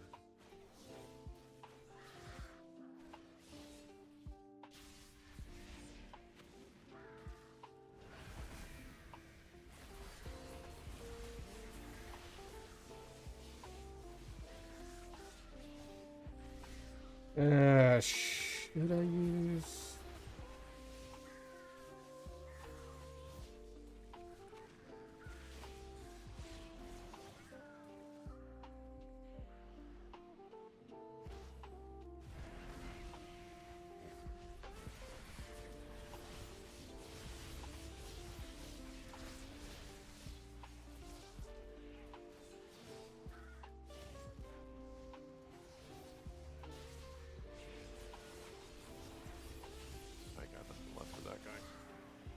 Get the next interrupt.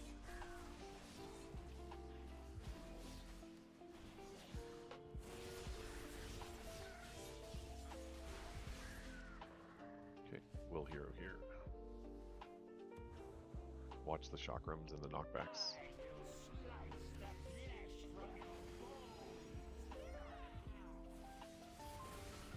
Those are the knockbacks. Careful, careful.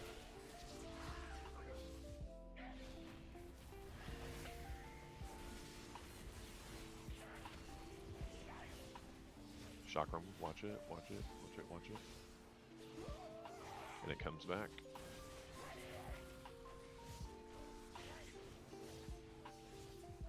Chakram again.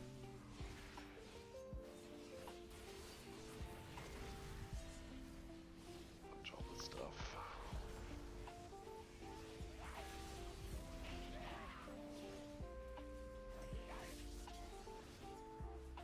Surges, knockbacks. God.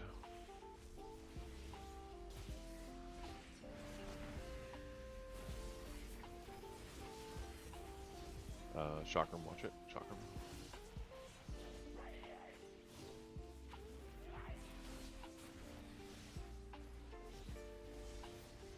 Chakram.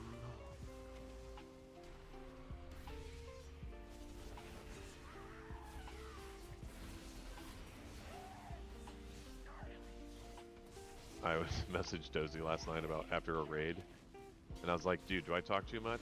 Am I explaining too much? Is my constant talking annoying? And he goes, don't get mad, but I have my music turned up so loud I can't hear you. Yep, he's told me the same thing. It's fine. Yeah. I do not take offense to that. Yeah. He comes prepared. He knows what he doesn't need us to explain it. That's why I told him. I was like, that's Did I tell you Druid's at 1436? Hell yeah, dude. Get that 2K. He's almost dead. We can just save, I think.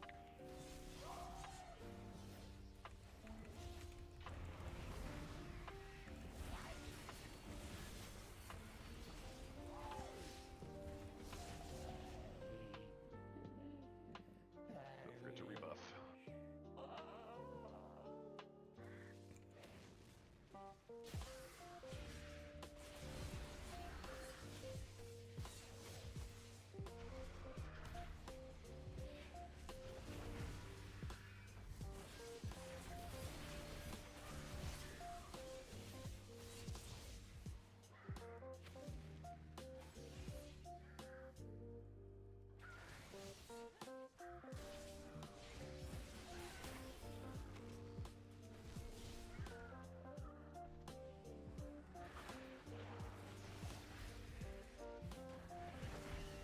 You and I had the same idea to kick the same target, Led. The left target?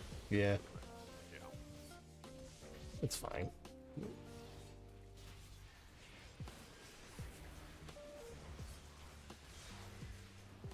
The orb is out.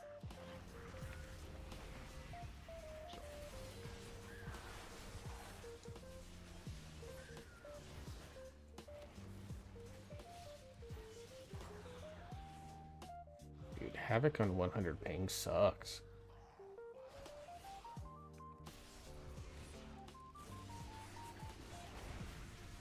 I don't know why I have 100 ping, but I do.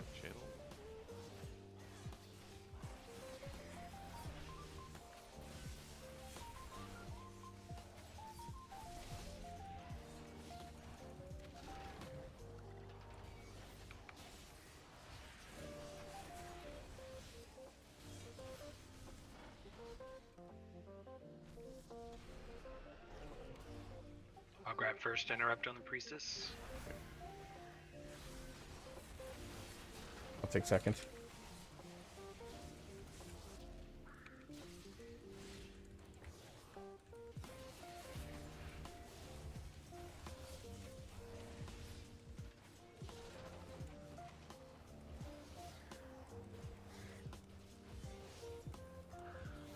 When I asked for the gold Chankini, this was not it. I haven't actually looked at the Chankini. I only looked at the mushroom-based stuff.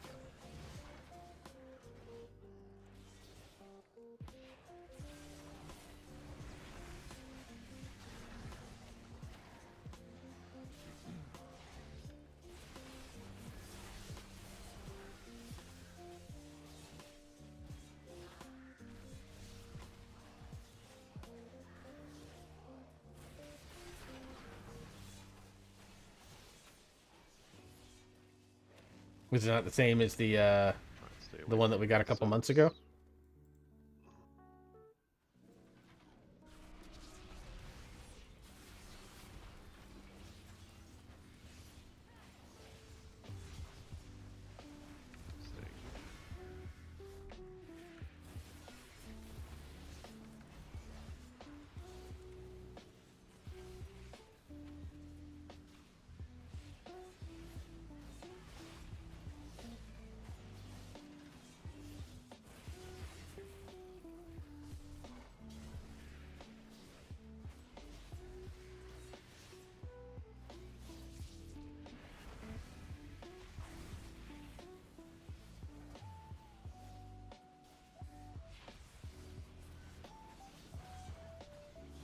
I'm so glad my movement stuff doesn't troll this beam. That's good to know.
Wrong way.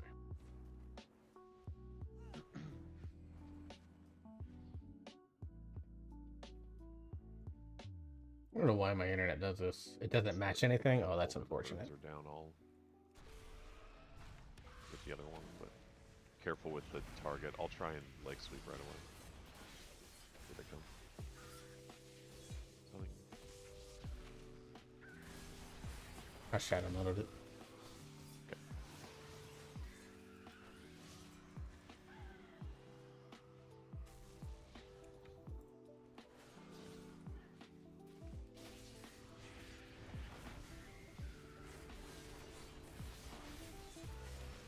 I'm also seeing this dungeon from an entirely new viewpoint. Oh yeah, mark for death. I didn't see it go out.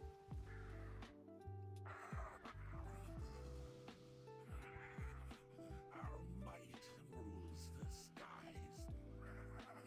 Behold, I mean, I'm sure there is. There probably just is stuff out there that maybe you have. I know I don't have anything that would match it.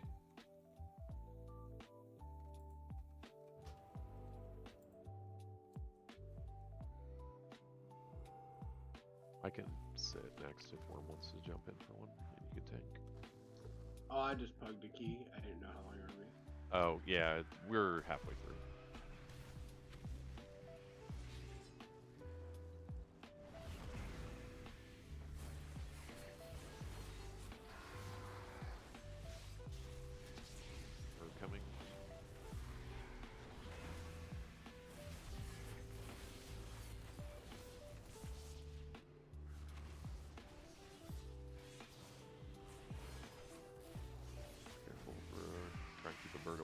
egg.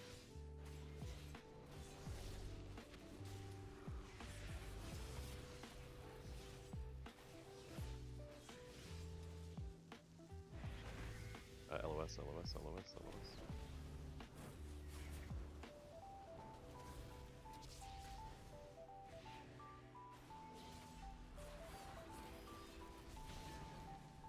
I beat him to you. Right on top of him. Battle res whenever you can. Give it a second.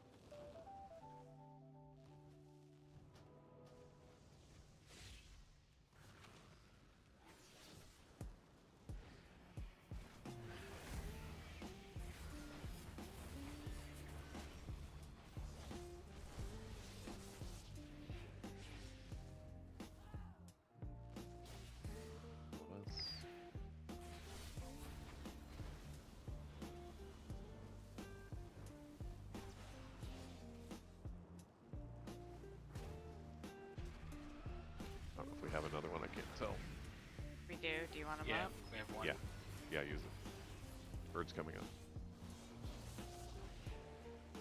Careful around the other eggs. Don't worry about me.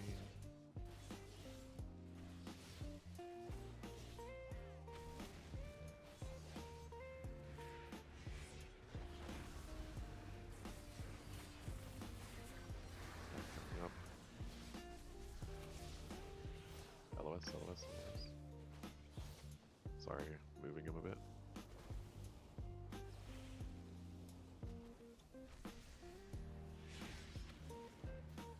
Not there yet.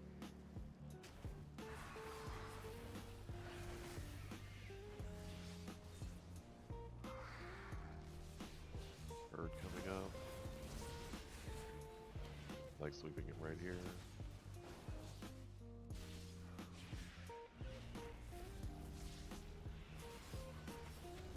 Watch the flyer or firefighter. Shut. Boss is awful. We were too fast for lust.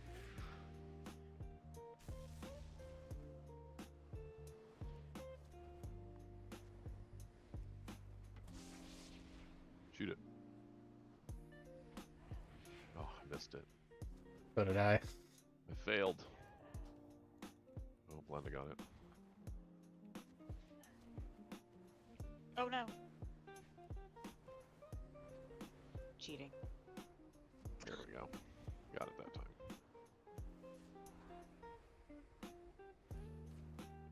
We're not taking the risk.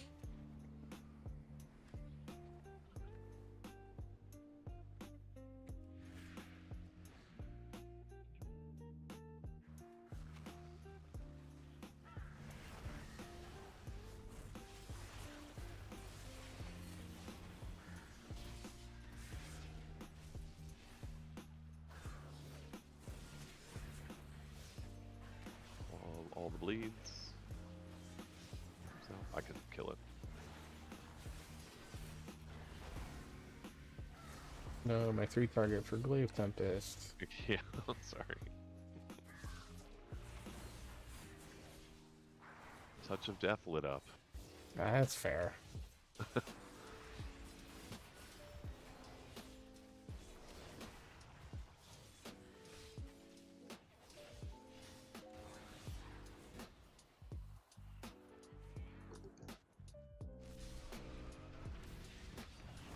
I'll kick first on Priestess.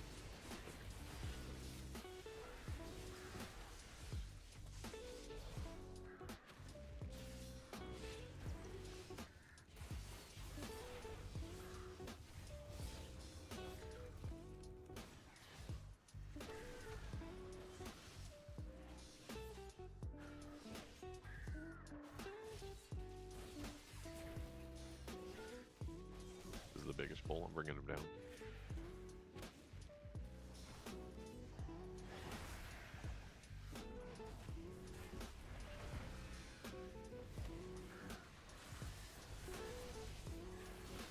Nice. Orbs up.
I kicked the initiate. I'll get next interrupt.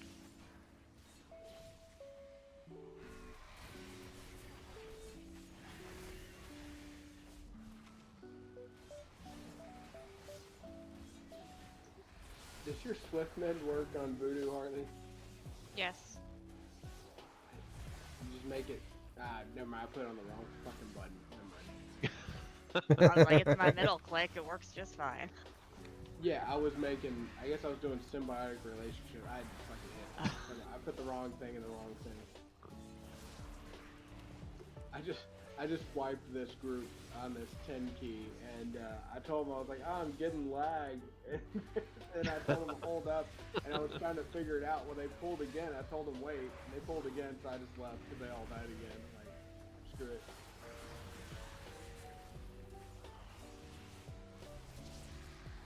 Alright, we'll hero this guy. We're gonna run the beam out. There are some kicks, and save your friends.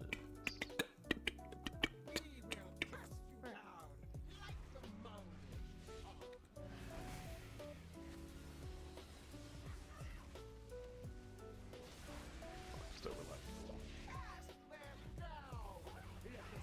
Can't, it's Warax.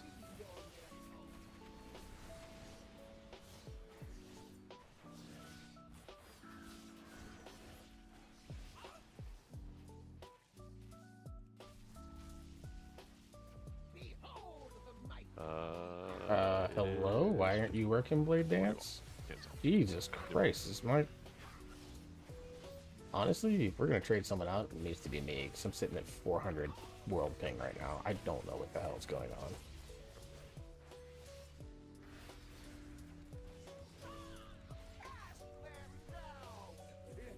It is Chip. I'm gonna leg sweep here. Okay, kick.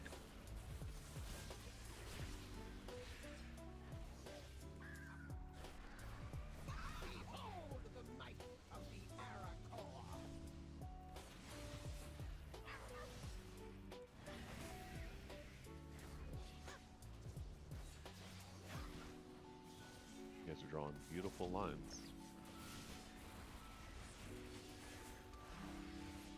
Cast down coming out.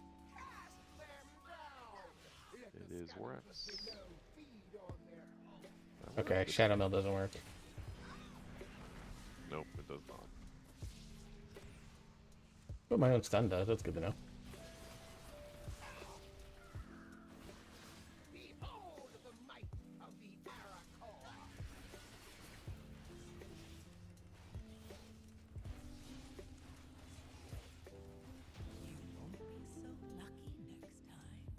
Nice. A million windrunners. Trinket. No. Found any good treasure lately? Negative. Oh, I can't even trade that. Pit of Saren. Not that I necessarily want to. Yeah, if y'all need somebody, let me know. If not, Oh wait, we did my key. That's why I can't trade it out. Okay.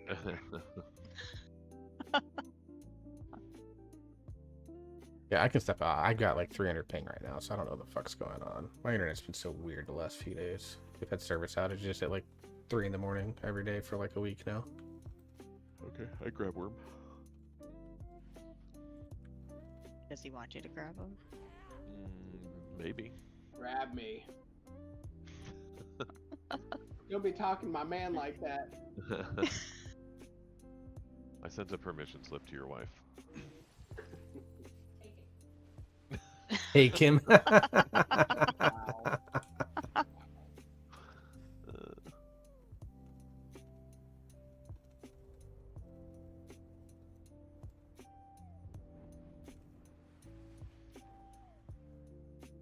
Went the wrong way.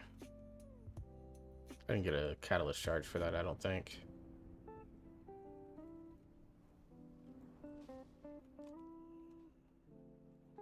Nope. Okay. What do you, Chip? What do you need for KSM wise?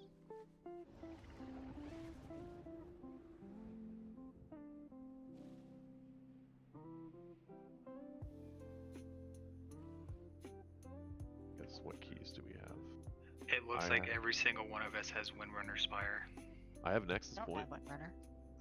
I have my Sarah Caverns. Ugh. Yeah, I have Nexus Point. Okay, let's do Nexus Point because I actually know that one. Well, like, anything's gonna be better than the 2 we have. Yeah.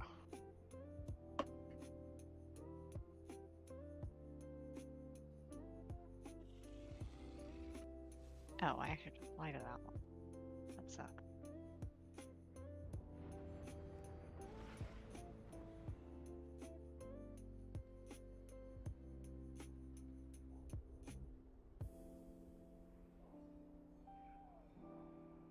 Oh, I'm going the wrong one. I'm like about to go into the portal thing.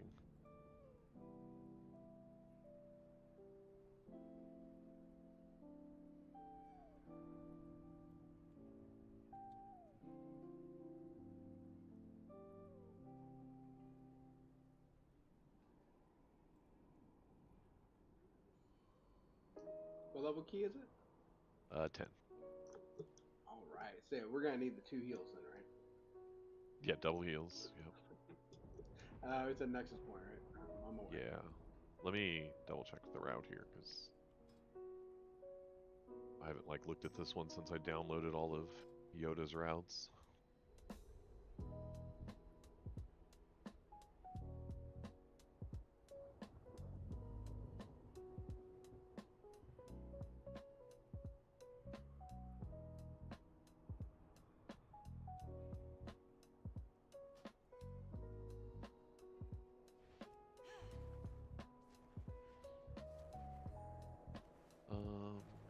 Routes. Oh, thank goodness I got that Brew of the Month Club in.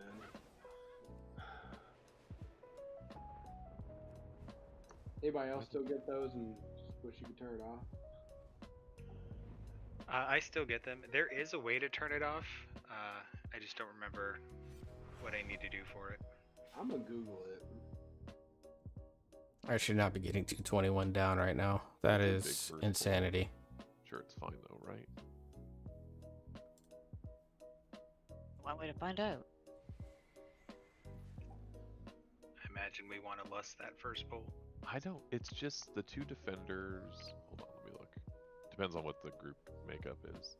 It's 4 defenders. Yeah, we'll lust this first one.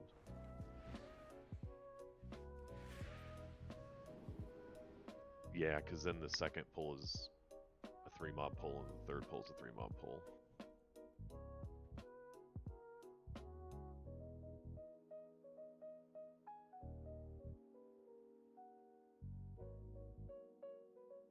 Okay, so Magister Stairs, AA, this dungeon, and then my Sarah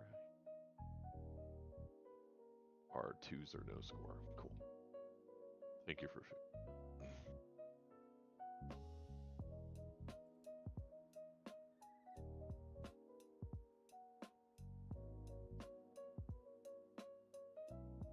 Once we get to the bottom of the stairs, go ahead and Harley can roar. Roar. Like the bottom of these stairs or the bottom of those stairs? Those stairs over there. Okay. Or to the top of those stairs. Or yeah, we'll just RP walk it until we get there, and then you can send it. That way everybody's grouped up. Okay, numlock on.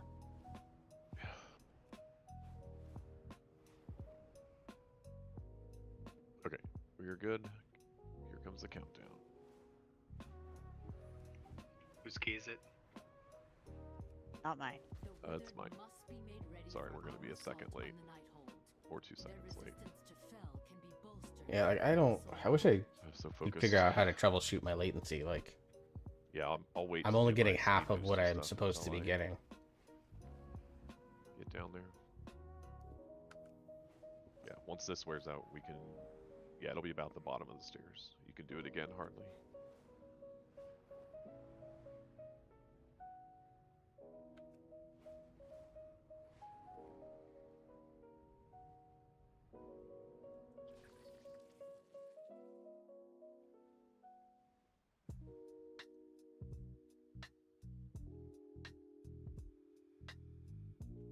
Hero, hero, hero.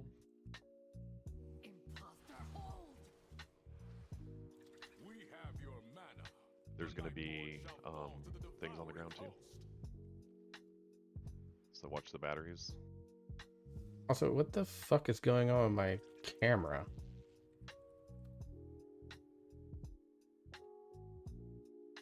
Here comes the batteries.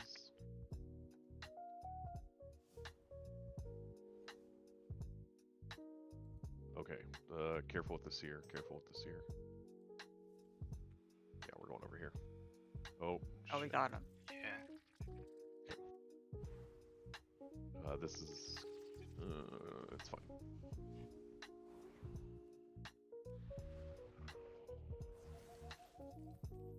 Must have just been something with that mount, I guess. Jesus Christ. So he's extra, which is fine. I'll just keep doing what we're doing now.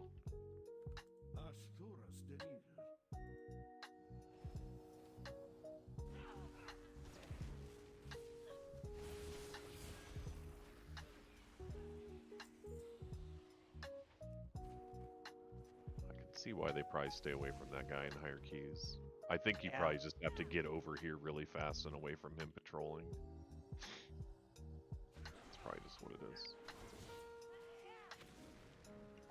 I can also try to mind soothe him next time. I think we do get this one though. Yeah, we do get this one.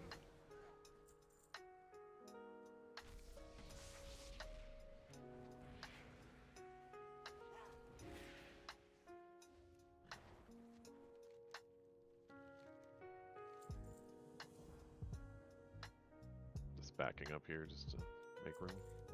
I guess you're all ranged, so it's whatever, just me. Blade must be altering ley lines in the archway.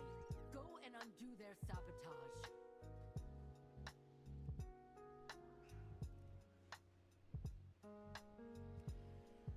I don't know how they don't pull that guy, because this is kind of a big pull here.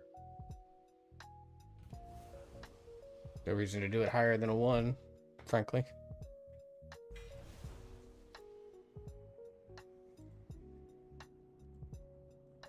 It's fine, we'll get this guy too. These halls are crawling with cultists. See if you can find what they've done to the flow of mana. Gather yourself.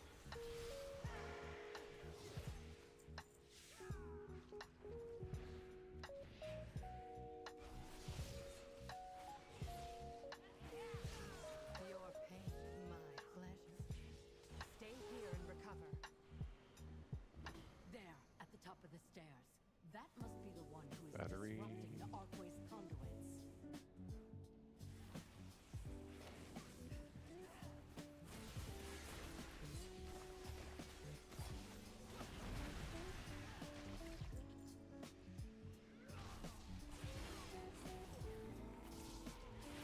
Okay, I like that. That works. I don't know how you skip that one guy though.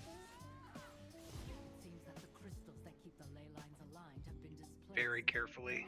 Yeah, because you have to pull everything on that left side except there's 2 path groups you have to pull where he paths through them. Yeah, they're humanoid, so I should be able to mind soothe. That might help. Circles like they hurt.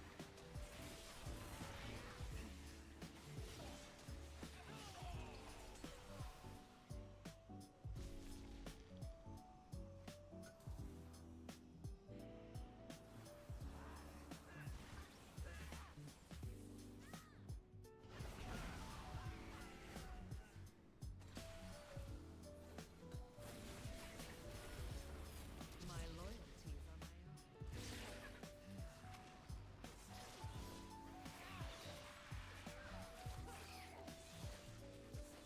Stay here and recover. Your pain, my You guys are all ranged. I'm just gonna kind of be in the front and I'll make my way to the back.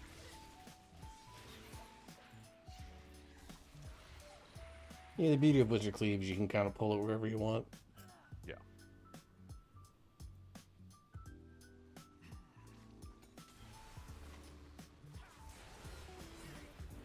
my eyes on you. I mean, once that first pull was gathered, it wasn't bad, but gathering it was kind of gnarly.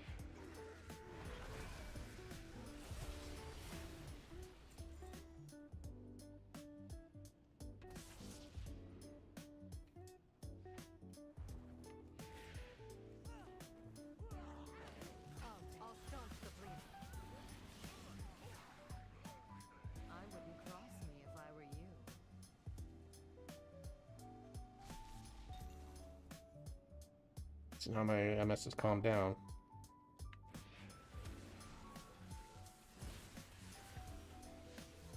The pleasure is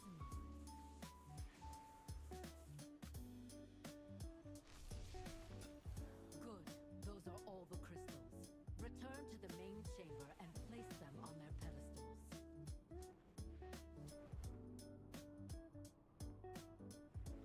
Whoa.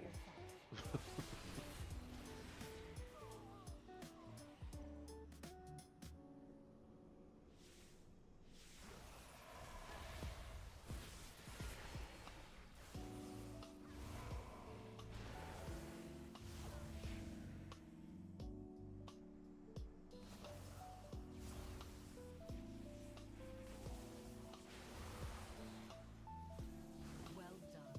The Twilight's blade will not best the Shaldor. Oh my god, I did it again. Now put Ullin's killer to justice. Defensive here, probably.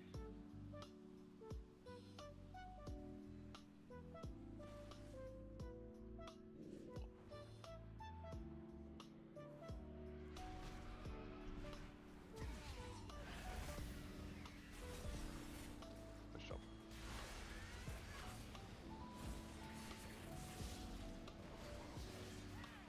That looks fun to heal. It's like everybody's at 20% health with a heal absorb. I'll take that. And a dot, probably. Yeah, my dot just counteracts the dot.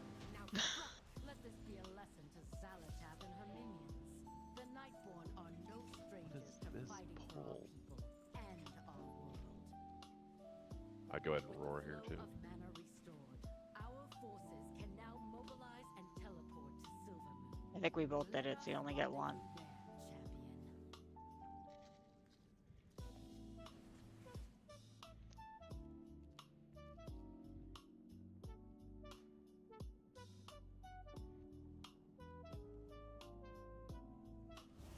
We have that guy. Oh god. You got Yep, that guy careful. when you ran in. Yeah. I didn't know he hadn't moved.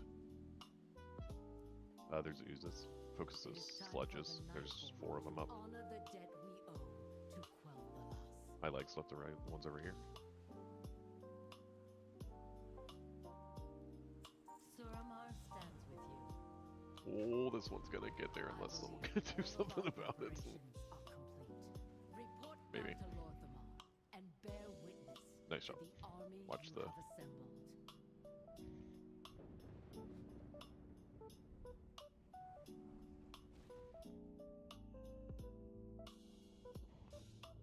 I greet you on behalf of Silvermoon.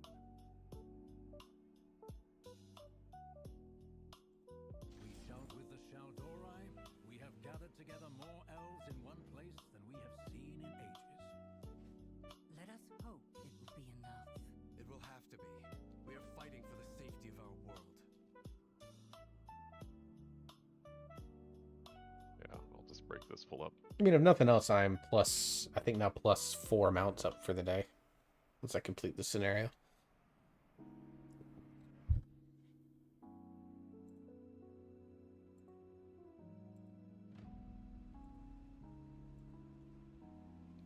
We don't pull that group there on the left. We're gonna go around to the right.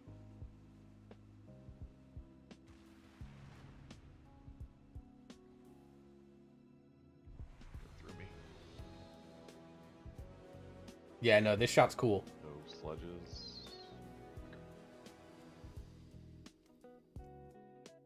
Elves of Azeroth, the devouring host has come to consume our homes, our lives, and our families. We will not let them take anyone else. Not one more. Sorry, I was looking at my route. We break the void.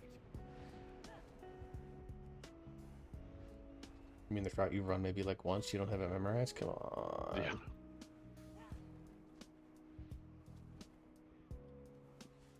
Also, it's not a real route if you're short, unless you're short 2% at the end like I am. Right. We must deal with them first before we assault the span. This is fine, right? Well, this one guy in the back doesn't really move. Oh, he doesn't shit. It's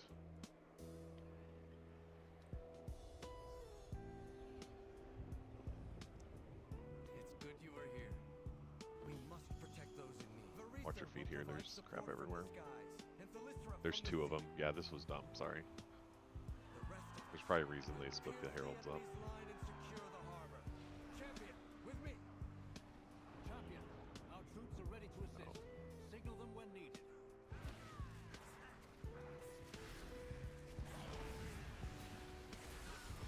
I believe the DPS. What's the things?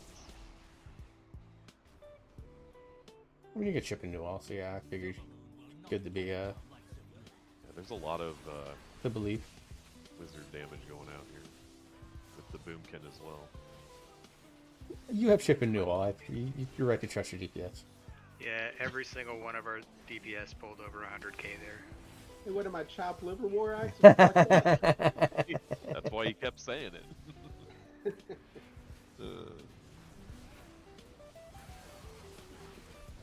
I wish I need to see if I wasn't recording it, but you know, on that Algathar pull where you pulled over 300k, Led did a Pit of Sauron pull where I did over 300k. Yeah. Nice. Yeah, that opening pull with like the 4 packs and lust. It's a pretty gnarly pull. Yeah, I'm finding ways to incorporate that into my routes. I usually do those in 2 separate ones because VDH. It makes sense because there's not a good lust point like early, so to just do it at the start. Yeah, it's definitely a situation where it's like you create your own in that case because there's not a natural one. Yeah. The only thing that matters is if you can survive. Yeah. You have all your cooldowns generally, so. Yeah, it's the best time because you have everything, all the things.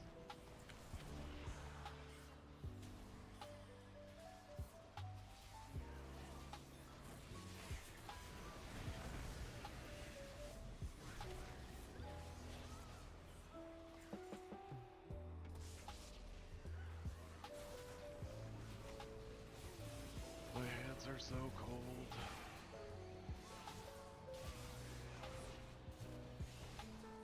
Let's do what I do. Get you a good smelling candle, light it up, and put your hands over it. Yeah. Suffer the wrath of the Keldori.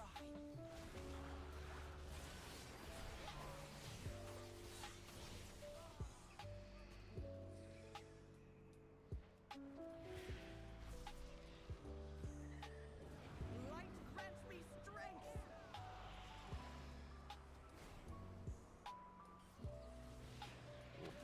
Those things look like they hurt. Whoops, sorry. Only if you touch them. I saw it heading for me. I didn't know you could move out of it. I just thought it was coming towards me, no matter where I went. And then it hit Just me on fine. the house, removed. Just science.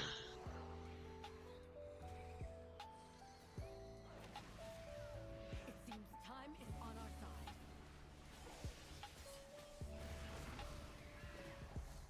Our ships are Is this the last pack before the boss, or do we have one more? I think this is... I don't know. One more. Yeah, I couldn't remember if it was 2 or Yeah, 3. it's the group and then 2 spawns. Yeah.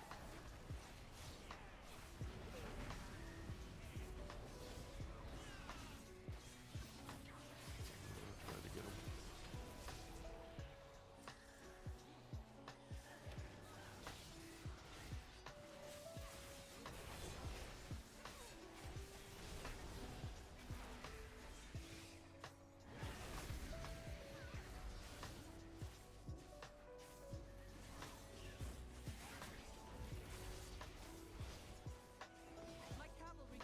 I want to know what button you're pushing where everybody has no health and then everybody has full health. Me? Yeah. I'm none. Find and mark their cannons. Just so the hot. Keldori can destroy them. Huh.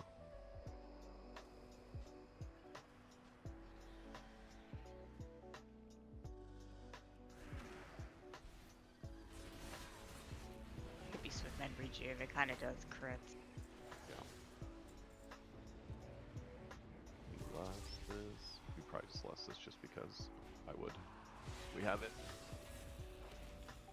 Yeah, I don't know Oh, if we there's a real save good time of that. until the beam.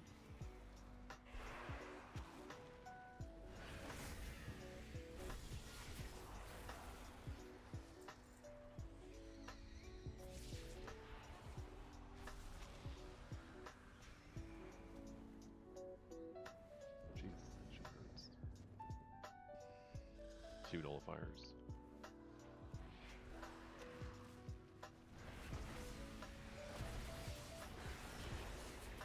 Got 1. Okay, in and lust, in and lust, in and lust. Defensives too. If you're about to die, you can step out. Although I think Harley's got you.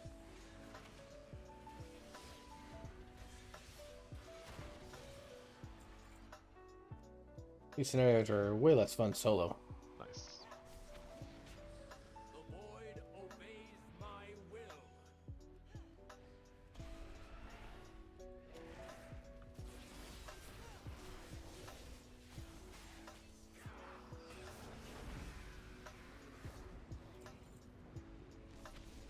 That's the last cannon.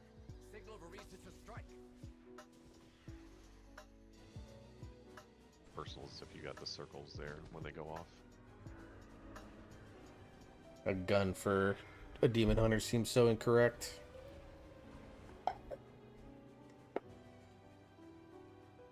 Watch the lead. Don't get in. Don't get in. There's adds up. It'll kill you, I think. Champion, now that the skies are clear, fly to me at the bridge. It is time to advance to quell I think that's what we learned. I think it empowers the ads if you get the ads in it. Yeah. Yes. It's fine. We kill him anyway. I wonder if yeah, we'll have to try that. You can step in and see if because I'm not in it, tanking them out. I did it just then and I didn't die. Okay. I waited till the end of the poll just in case. Signal Thalystra to open fire. Attack!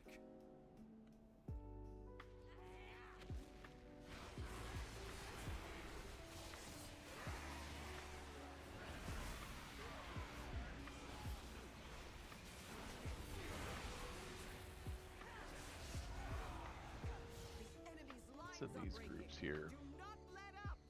We have them on the run. Let this devouring host know the fury. This is doable, right? Should be.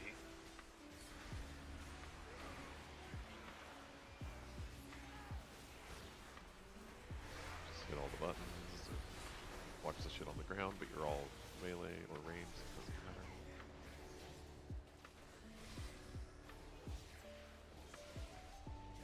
Watch frontal. The other frontal. So much like your parents, leading an army to their meaningless death. Whoa, there's so much crap on the ground.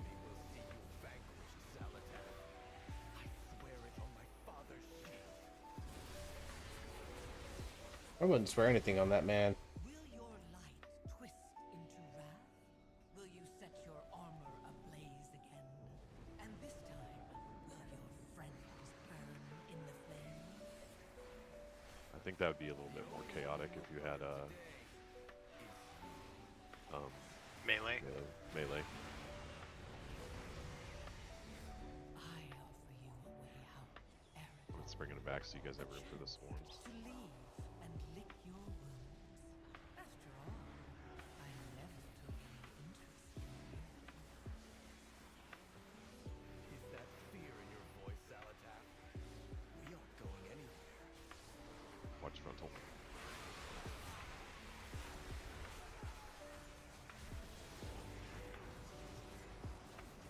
Stunned. Bring down that shield! Fire! Greater Nocturnius. Okay. Advance. Give these void spawn no quarter.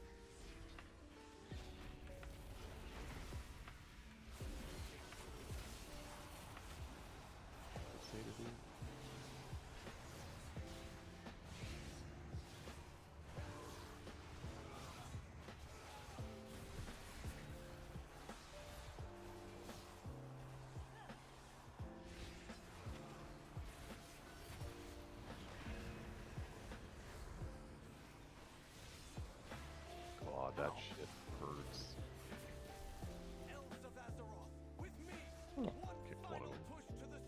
she leveling her shaman?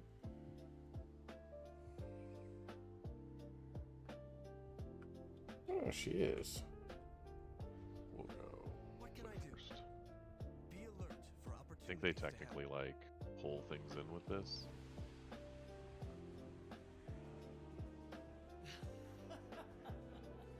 Oh, you struggle in vain.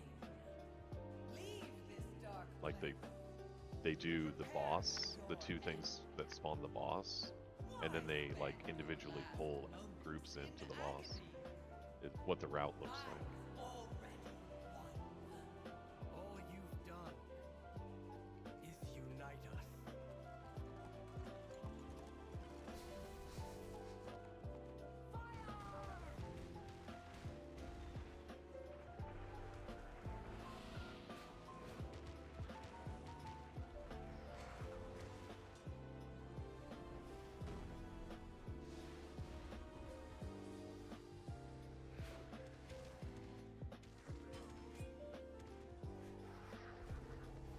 I would never miss an opportunity to raid the Sunwell. Bolts. Nice stuff. The Amani? And the Herondar. The goddess has drawn a path for you.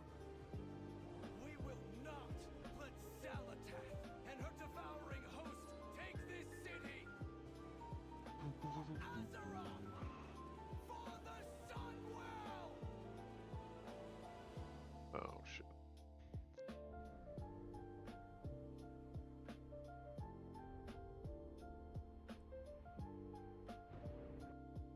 That's going off. Taking Go the moving. fan was just the first step. Now we must face Salatath before this dark well corrupts all of Azeroth.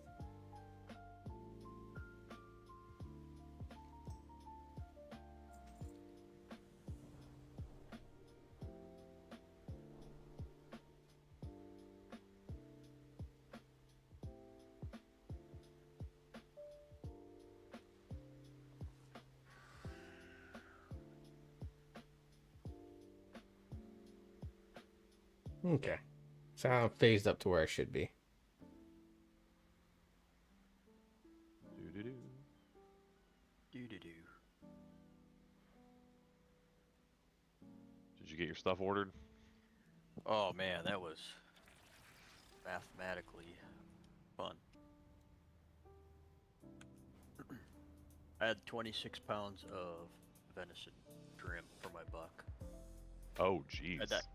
Yeah, it was a big buck, but I didn't realize Damn, like how 27 specific they are pounds. in batches. So this guy that we're bringing it to, my sister and brother-in-law are bringing like 50 pounds. Personal, if But you guys have them up here. The guys in the circles. They also brought a couple deer, or had a couple more deer than I did. Okay, I think my latency's finally starting to settle down. Oh, careful, so... careful. Don't get knocked back. Don't get knocked off. Don't get knocked off. Don't get knocked off. So if people need me, let me know. Yeah. That's not him. Let me do this. I haven't Yeah. checked in a little bit. Right here in front of me. Got him.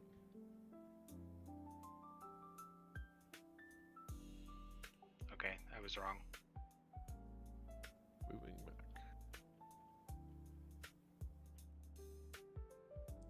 Big damage on the circles. I just want to see what the Devourer builds are looking like right now.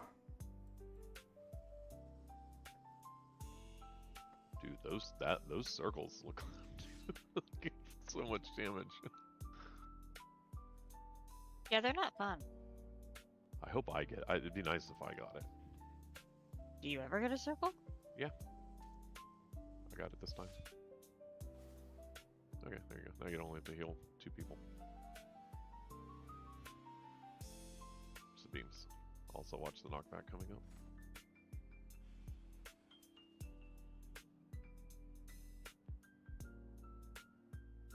Knockback.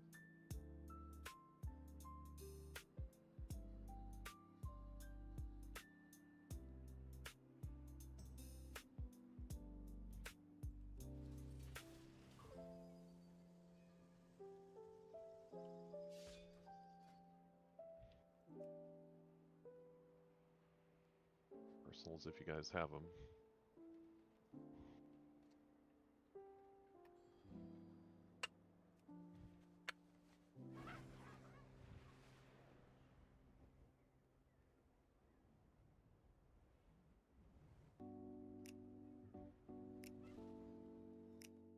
I will do my duty. Nice job.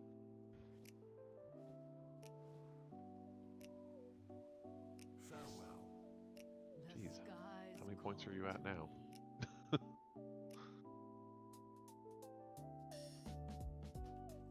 Oh geez, that's a big ole upgrade.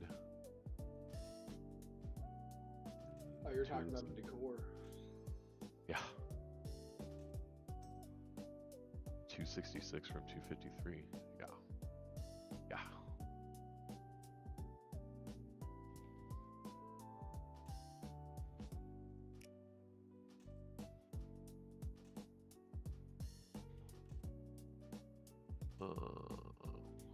Sarah Coward's 11. Gross. Everyone that can trade your windrunners, do so. That's where all the good trinkets are. I portaled that before I traded it, sorry.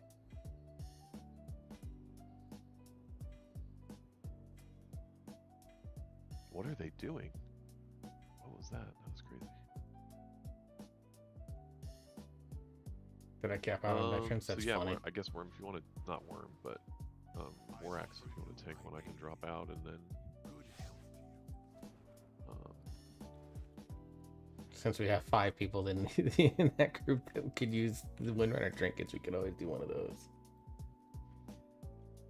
I don't know what. I forgot what chip set he needs. Magister's Terrace, Mycera Caverns, or there's like one other one. Forget. I mean, I don't mind. I know I'm gonna get more keys in on Friday, so like. Oh, AA. Yeah, I finally went through and wrote everything down. I need Windrunner on my Devour, even Hunter, but.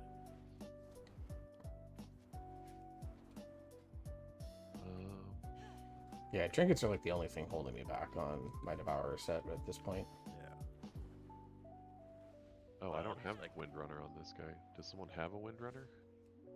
Or is that on other people's characters? I have an 11. Oh, yeah. You can drop out to 10 if you need to. Yeah, if you need this, also... need it for the score, dude, do it. It's fine. Like I said, I'll get more on Friday, and Chip has a 10. I'm kidless this weekend, so I've got time. Not only do I have a kid this weekend, I have the in-laws. So Yeah, get him in. Get him in and get him Well, they running. can entertain the kid. That's true. Yeah, actually, I have got excited to have him come down. It's gonna be nice. I'm fine with Mycera or Windrunner. Windrunner I am more comfortable with, just from a route standpoint, but... So the goal of Mycera, let up come to discover, is you want to be around 45 to 48% after you defeat first boss, and then at 88 when you defeat second boss. I did a right side route that Rastraza ran, and I think it's Yoda's route. It was okay, and you get more trash that way. And I think the food on that side is damage reduction and leech or something. Yeah. Okay. Yeah, I haven't messed with the right side route because. Do other people need the Windrunner, or is it just like the trinket farm stuff? I mean, I need it, but. Is that Windrunner Spire? Yeah, the Heart of Wind and Heart of Wind and Emberwing Feather, a couple of good haste trinkets. One on use, one passive. I just got back-to-back drops, so I'm not winning it anyways. I have it on a 7. That would be the only other reason. Yeah, I've got it on 10 already, but I don't know what trinkets dropped. I haven't really looked. Heart of Wind and the Emberwing Feather. Does someone want to drop for Rastraza that has it on a 10? Yeah. I'm Are fine. you? I can drop if you're not using my key. Do we have another key? 10. Yeah, I can drop for Rastraza if it's Noel's key. I don't care. Okay, yeah, we can grab you for Mycera on the next one and then go from there, if that works. Yeah, that's fine. Yeah, get Rastraza. I can always bug. I don't care. Or see if somebody in the guild wants to do something. yeah, I'm also happy to help the guild out too.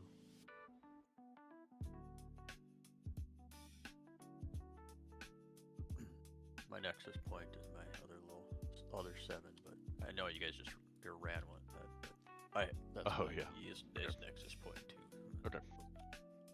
So it's actually probably good that you guys ran it without me. Got half of them now. I need my Sarah, Seat, Windrunner, and a Time Day A10.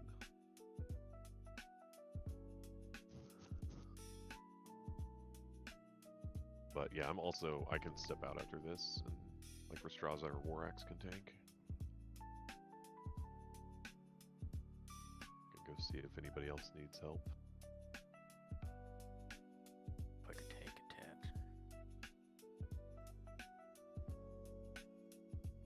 10. Yeah, I'm sure. I bet you can take a 10. I for sure can. We know that.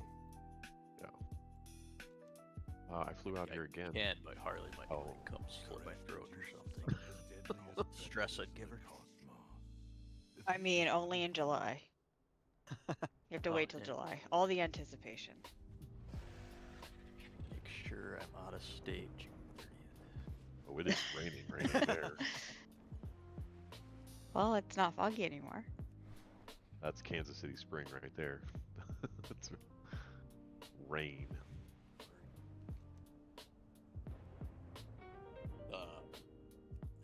Big lake place that I'm working at today, trying to get a fireplace out. They have on the back, like all the snows have kind of been pretty much melted around here, but it drifts so bad on that lake property that I looked out on their back deck, and they still probably had 2 feet on their hot tub, and there was still a 4-foot drift on the back of their deck.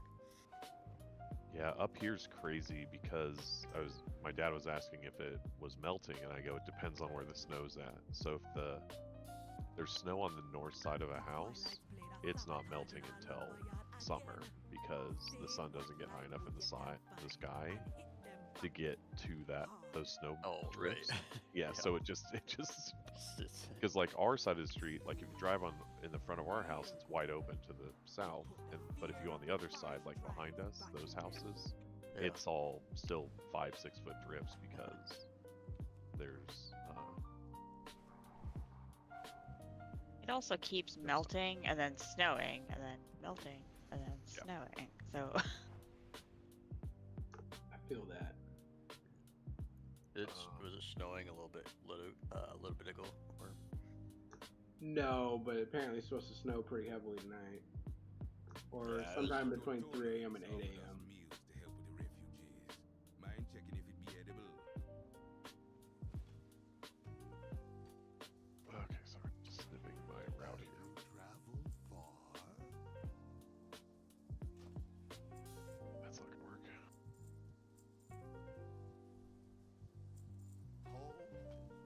I can probably go Mistweaver, Fish. Oh, it's gonna be too high anyway because I have 263 and 263. I'm gonna try. Never mind. On this one, we're gonna travel a different build. Then we need Fort and I guess Fort for Restraza. Okay. It's New Walls key. Yep. This is a first pull lust. The kicks are heralds, and the maguses are the secondary targets because they do a channeled ability into people that hurts. You're doing the whole room, right? Yeah. If someone can kick, I'm gonna kick the right side. If someone can kick the herald on the left, I'll get it. or steward, sorry.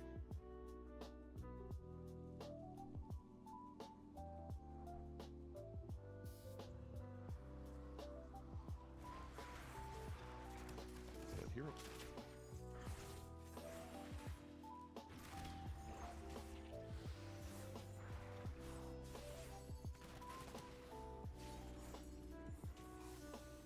I'm gonna be getting on the phone with my internet company tomorrow because this is fucking ridiculous.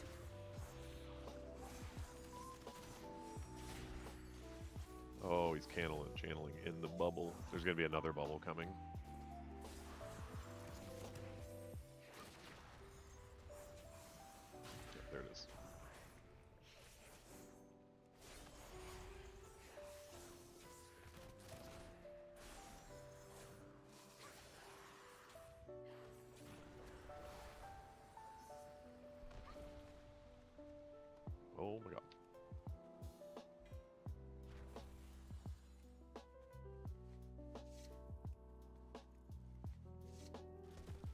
Don't kill this. What is... Oh, can you dispel that? Oh, what? I thought you just hit Touch of Death. No, it's been disappearing. I'm pulling these down. Someone may need to get a second kick.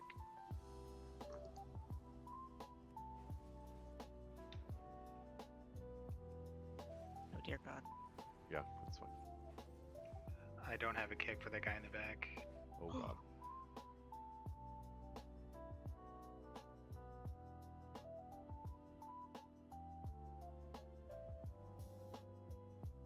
Okay.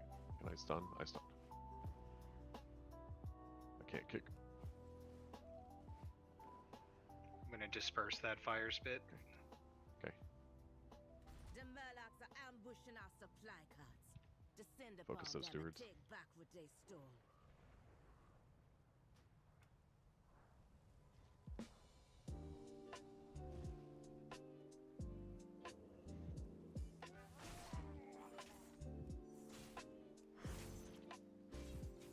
Yeah, I think I just pull into the room there. That kind of horked me because I think I just lost aggro on something, trying to get a kick off. We'll probably only go about another 30 minutes or so, just because I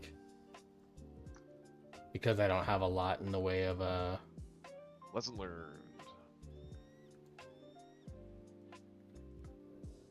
There's not a lot of activities going on. I'm having latency issues, which makes it less fun to play and stream as a result. Like, I'm probably just gonna go a little bit longer, and then I'll spend tonight working on some video content, I guess, because like I'm so frustrated by this, man. Like, it's like everything that can go wrong has been going wrong for me lately, and it's just like I don't have answers for it. I'm just so frustrated and pissed off about it all, you know?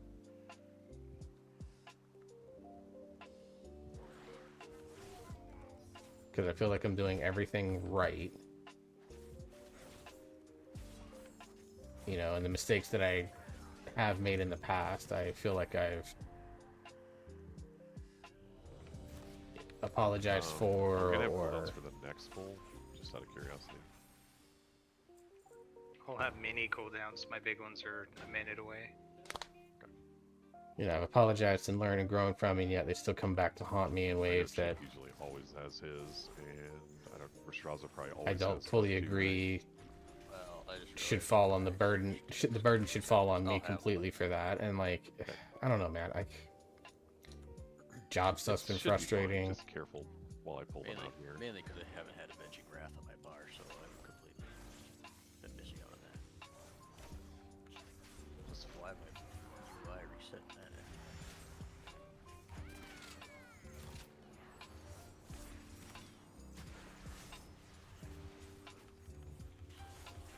Like, I'm doing the things that like everyone says I should be doing. Okay. I don't have a kick, but I can stun here, maybe. Oh no, I cannot. And yet, ultimately, I'm Touch still. death, though. I'm working on loving myself. I'm trying to find. You know, I'm being active in the job hunt, and like.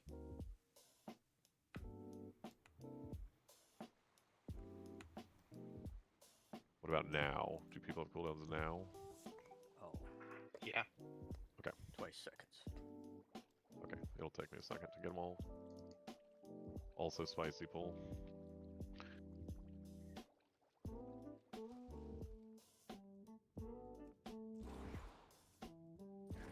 You know, and I'm being a good person. I'm trying to put good energy and good vibes out in the world, and the only thing I've been met with is just constantly getting beat down. And it's like, you know, at what point do I believe all the people that are painting me in these negative lights, and at what point do I believe that I don't have what it takes anymore? And I don't know, man. Like, Can't do a lasher. Alright, well, I'll just do it now. I just don't have a good answer for it anymore. Disperse that.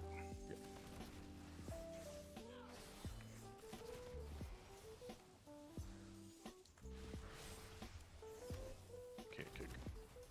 I get an absolute now.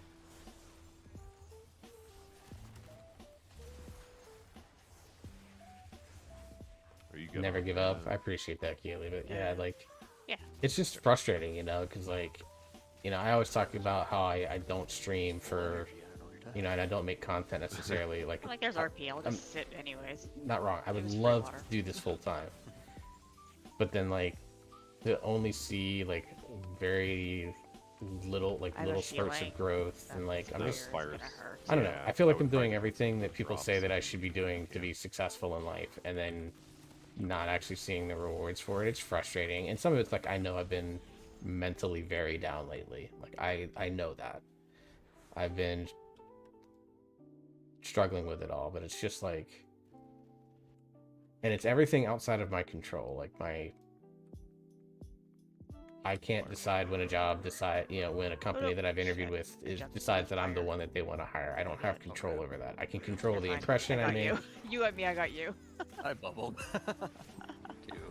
But I can't control them saying yes. You know,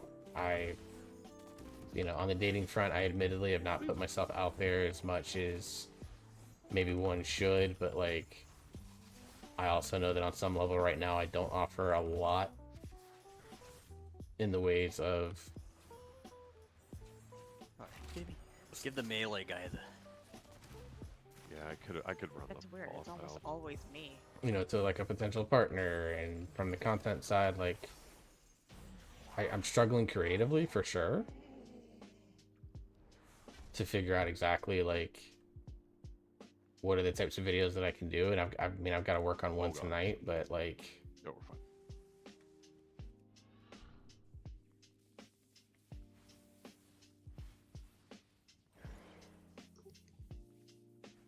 God, he has so much health.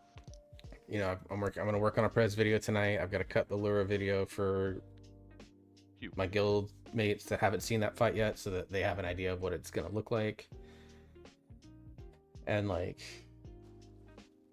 you know, so I've got those things rolling, I guess.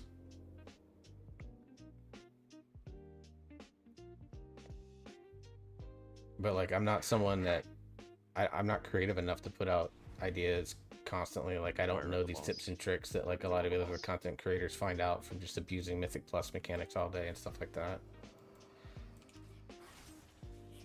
Yeah, and I mean, I have my dungeon guide series that's out. I need to do some things to like update routes and show those off a little bit more. So like, that's something that I'm planning on. I've just got to get all the routes solidified.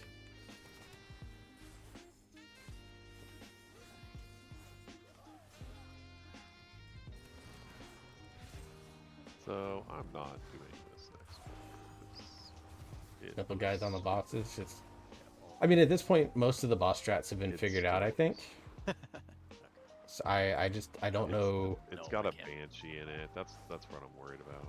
It's like all this plus a Banshee group plus another. Routes are routes are definitely all over the place, and that's like the one thing where I'm sitting there going like, that's something that I can definitely help with. Yeah. Because the thing is, it's like there's definitely a difference between a route for someone that is like, you know, like a Yoda who's an MDI caliber player. He's constantly in the conversation for being the number one tank in the world and stuff like that. But there's a lot of value in having a route that is just definitely more geared towards beginners and what you can do in low keys. Come on, game, Jesus Christ. I mean, maybe Poison Blaze is I'm not like angry about it all. Shriek though is. I can't kick it. Can't kick Shriek. So I'm definitely gonna be doing that. Like, that's probably a topic that I'll work on tomorrow after job hunting.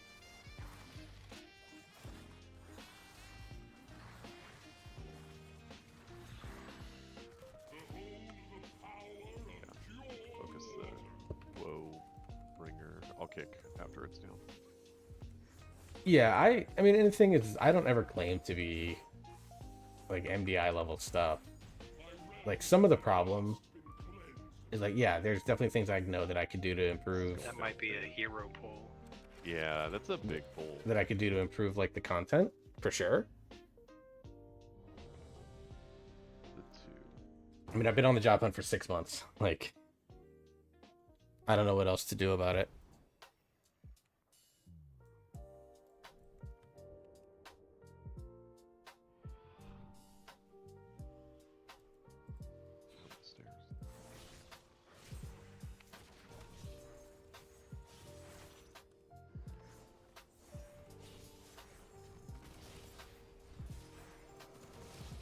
Just gonna drag him up the stairs and I'll jump off after it's done. So you guys can still see him if I do that. Oh, I guess we have a melee in the group. Never mind. Forgot. I mean, the good thing is, like, in some of the events that have, like, quote-unquote, come back to haunt me, I mentioned that. It's not that dramatic, so to speak. Luckily, I've had defenders in both cases that are, like, that kind of understand where I'm coming from. Kind of mid-range. Focus the, Woe Bringer.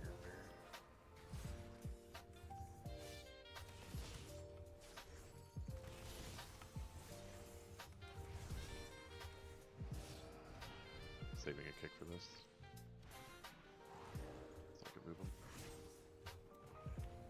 You know, so it's like the stuff that's come up has not been like completely bad. It's like in one case, you know, when I gave my side of the story and everyone was like, yeah, I didn't really say anything about that at the time, and like I showed the receipts that I'd had and stuff, like it cleared up. And after this circle thingy.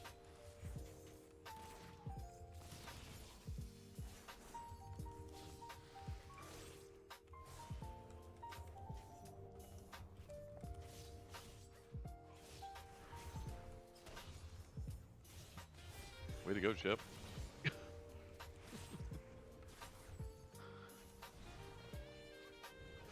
So good.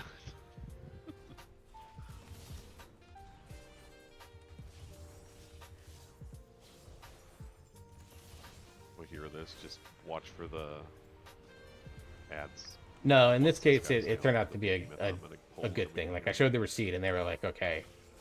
Yeah, basically what happened is someone wasn't exactly clear on something that happened, or an action that I took, and then when it came back up, I mean, there's one way to find out. the understanding of what happened I have Innervate.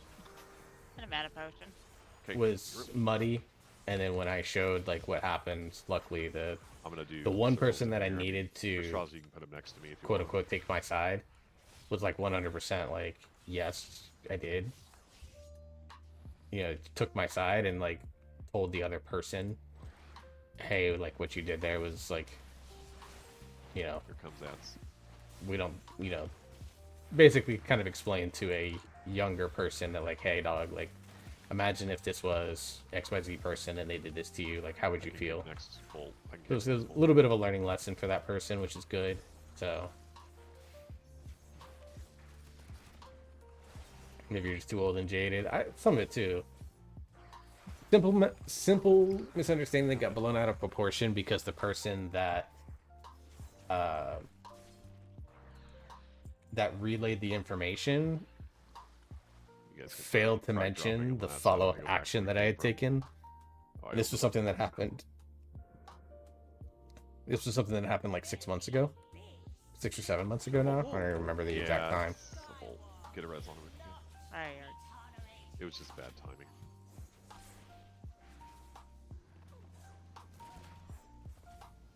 Shadows. So it's like they're gone. it was just a little added stress that like I didn't need, even though I knew that I had everything that I needed to. You're good. You're good. Wherever. You know, quote unquote, protect myself, so to speak. And it's with people that. So you still got an extra straws, or you know, it's not people that I can easily drop. You know. You kicked. Okay. Yeah. I'd back up. Okay, I can kick next. Because it involves family. So, it is what it is. It's fine. Straws I can pick next.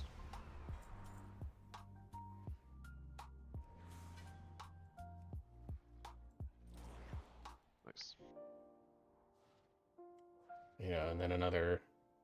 Probably need more damage into the Banshee lady. Yeah, I just touched shadows.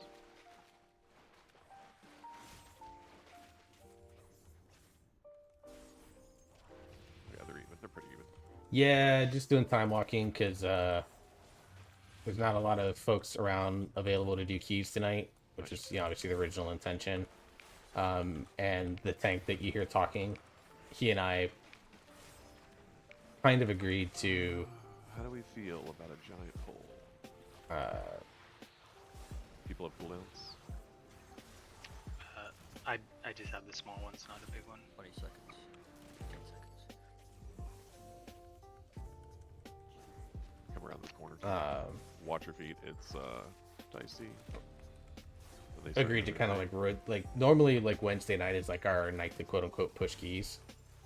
But because people have been complaining about like the quote unquote the clickiness of groups again, which is insanity on my end because like it's literally week 2 of the Mythic Plus season. No, we have.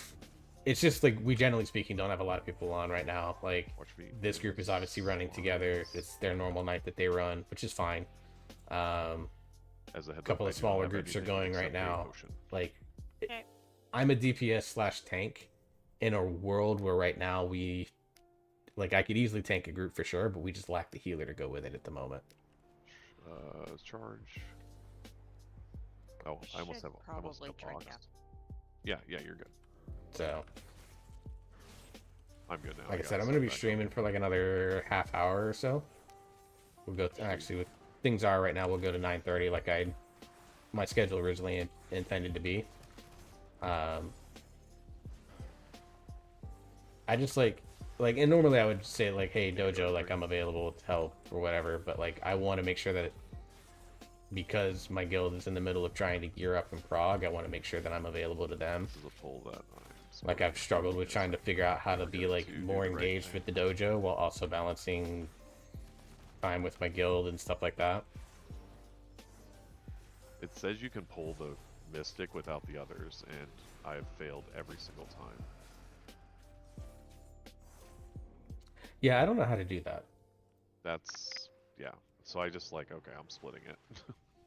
The downside, I understand why they do it, because then he's with the axe throwers, and those guys are Harley.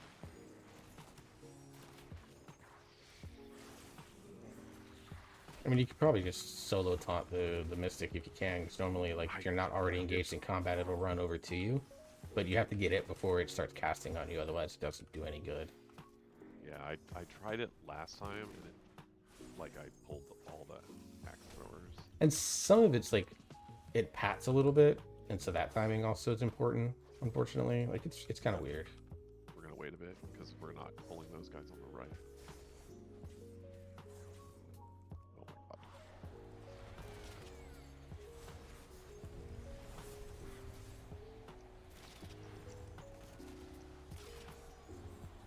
You guys can focus. I don't know, it's tough to say. The axe thrower bleed is really bad, but the Mystic is kind of gnarly. Here comes Nova. As long as 1 or 2 people, like you and someone else, has a kick on the Mystic, I'd focus the axe thrower once you get them all gathered up. You can soothe them too. Did one. I think I overlapped on the big guy. Oh, I have him targeted. Yeah. My guild is so small, the only real active ones are me, your brother-in-law, and his best friend. Wasn't for the dojo, we've been running keys. Holy and Zandy have been with us the last week in this one. Yeah, I mean, that's the thing. Like, I have a guild that generally is active, so, like, I want to make sure that I'm providing support to them. But I love the community that is the dojo, and I want to be able to support people in there, too. 9%. I doubt this is 9%. I'm like in a weird spot where I'm trying to balance my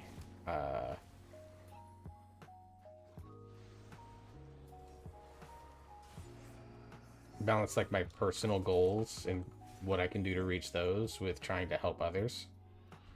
So for the it kind of puts me in like a weird spot. Everything and pull it to the axe thrower, which is usually on this side of the room.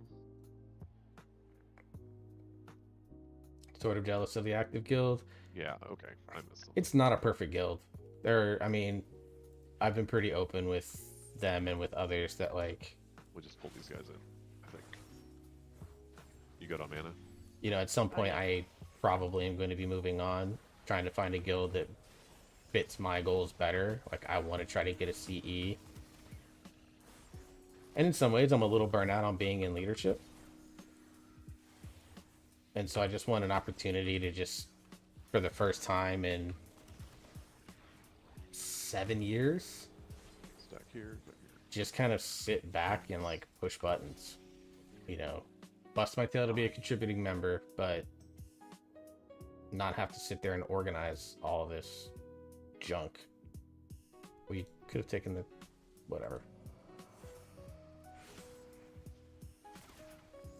It's gonna be ads after this one.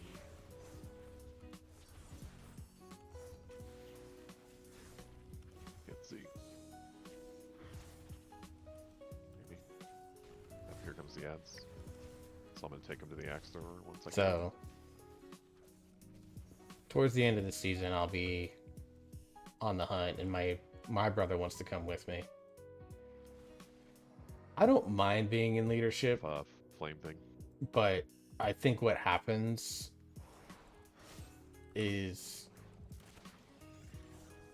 and it's not because the other leaders are poor leaders, so to speak. It's just that, like, because everyone gets so busy, we kind of fall into the trap of, like, one or two people are kind of always the ones to kind of manage and organize everything. And then if that person isn't the one doing like these big guild events, it just doesn't happen because people kind of want your leaders to be the ones to organize everything. And that's, like, frankly, it's never how good communities work. You just have people that are always taking the initiative to try and do stuff, whether it's, you know, running keys or offering to run like a bunch of, you know, level 11 run delves for your myth crests, or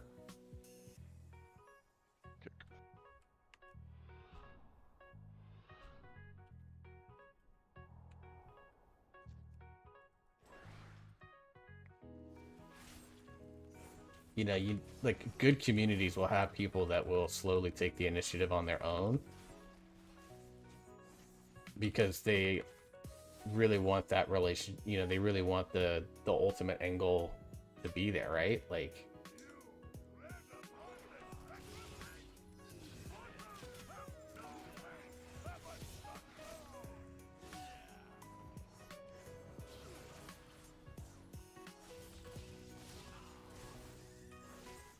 there are people that I would, you know, that I think would do a great job in leadership in ways. And the other thing is, like, people expect it to always be in ways that, like, leads towards prog.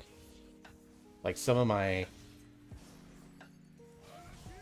favorite leaders were... I mean, I have a minute until big cooldowns, but if you want to pop it immediately, that's fine. Yeah, 20 seconds. Like... You have a minute exactly, or a little bit less, or... It's 40 seconds now. Okay. I'll just go. We can hold it. You know, we're people that organize, like, random other events, and people were, like, genuinely interested in in coming along for it, right? Like, they wanted to get through it. You know, we had people that would, you know, it'd be something simple like a hide and seek type event, or get knocked back. Oh, no, you know, like the collector's event that, like, Holy's running and stuff like that, where it's just like you just kind of take a nice little break and do stuff that isn't completely prog focused. All right, I have cooldowns ready. I'll do it. Okay, now I'm gonna get knocked back.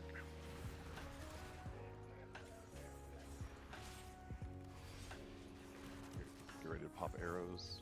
You can pre-position. I mean, for Straza, you're fine. Whew, hate when that happens.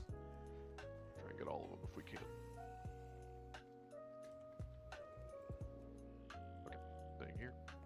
Actually, I'm going over here. Yeah, it looks like the arrow pop is the big damage. Get out from Warlord or Newall, who's dispersing.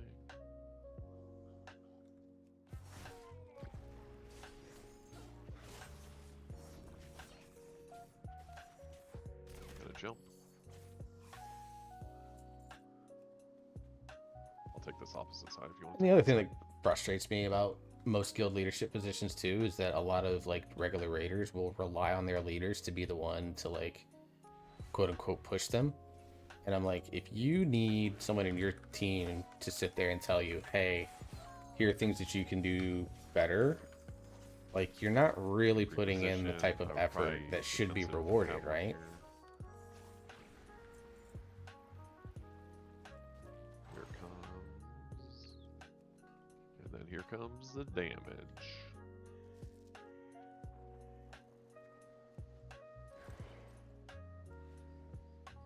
You got your supplies back and sent them on the run. Good job, Hashura. It's Restraza. Like, even though I shot call raid, like when I was playing warrior in our mythic run in Metaforge Omega, doing an Easter egg on a Friday, like stuff like that, like that sounds cool, sounds fun. Like, look, I know I'm very adamant about the fact that I do play this game primarily to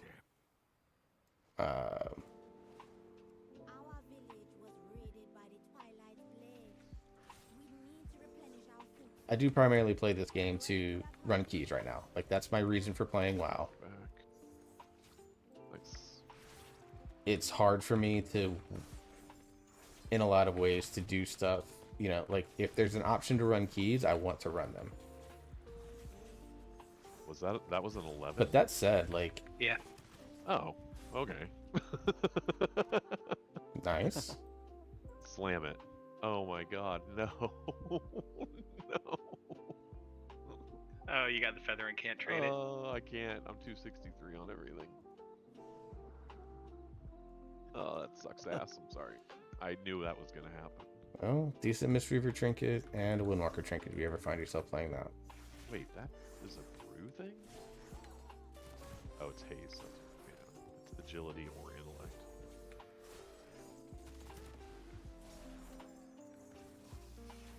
Sorry, guys. I would definitely triggered if I could. Do you want to try a Magister's 12? If Magister's 10, maybe. Yeah, maybe Magister's 10. I know Chip needs it. For probably KSN. I can step out. I could step out for that one. I mean, I don't have it, so I would not hate getting in there. I only have it at like 6. Yeah, I'm pretty sure. Yeah, I have that one too. Yeah, I'll step out. Alright, so I need to drop that down to a 10.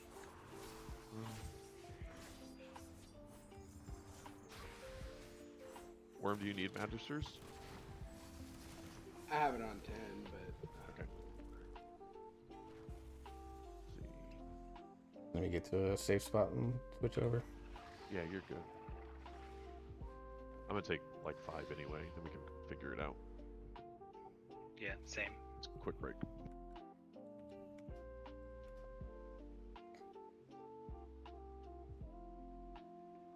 More of the mindless fun we need more of. No, I absolutely agree with that.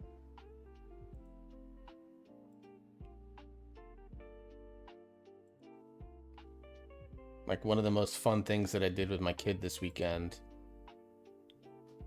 literally involved us creating like this huge quote-unquote superstructure with all of his Hot Wheel cars.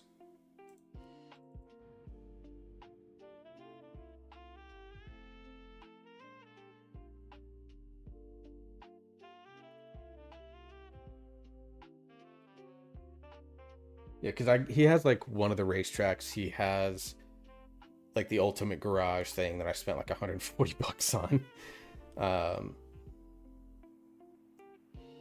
So he has those, and then my mom got him like this more transportable dinosaur one that he can put like 15, 18 cars in, and he takes that, like he goes over to my parents' house with it all the time, and he's taking it home to his mom's place all the time, even though, you know, she has her own toys and stuff like that. He loves playing with that thing. So we figured out some sort of like weird thing to where we could line up a majority of, like, we put his garage on top of his bed and angled it so that when it hit the bottom of the thing, it would roll through and it could roll right on to the back of the bigger dinosaur, where it would then roll down and go into the racetrack. It was a weird feat of engineering, but the two of us figured it out. It sat in my living room for 2.5 days, basically, because we figured that we did that Friday night, somewhat Friday night. And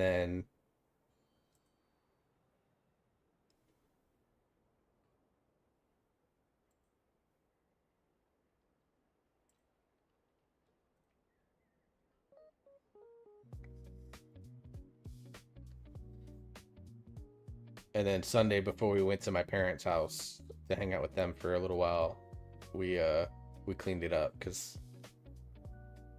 that's one thing he's been very bad about with me, is he's not cleaning up his messes at my house.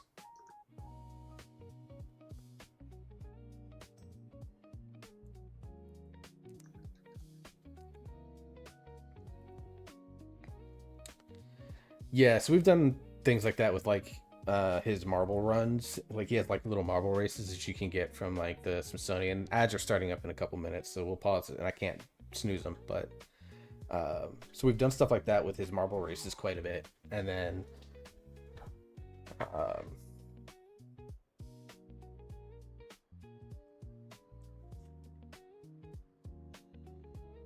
from there, like it's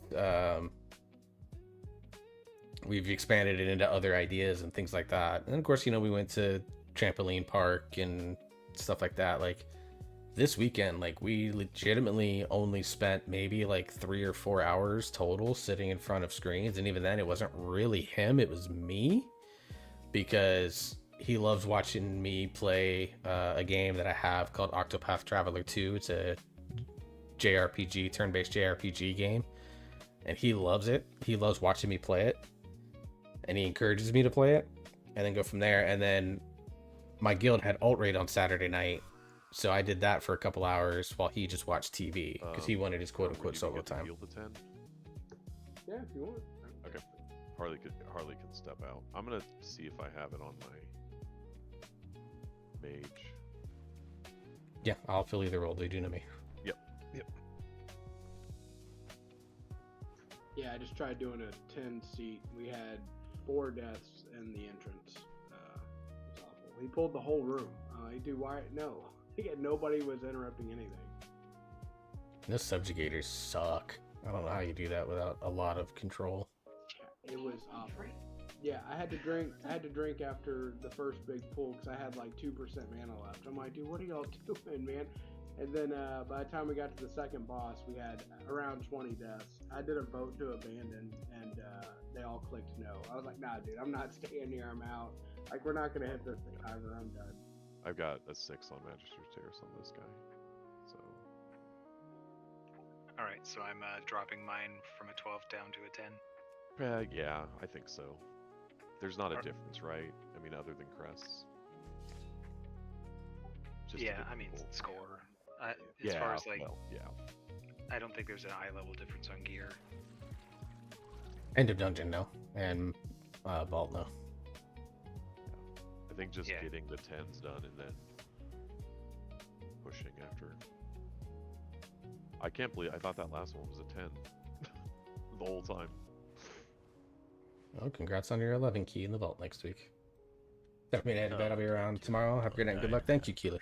Yeah, I'll be streaming. We're doing Heroic Void Fire. This is definitely an 11. This is definitely an 11. So, in fact, I might go ahead and end now. Just end a little bit earlier. I was supposed to drop it. No, it's fine. It all worked out. We were still, what, 3-4 minutes left at least? Yeah, we had time.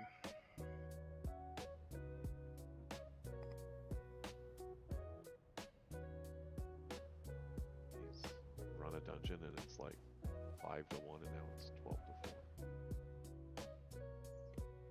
So yeah, I'm gonna do that. I'm gonna go ahead and end stream tonight here, just to chill. Maybe that'll help with some stuff, and I'll be back tomorrow because I'm gonna cut some videos up tonight, get to work on some scripts and things like that, so that I can start putting some content out next week.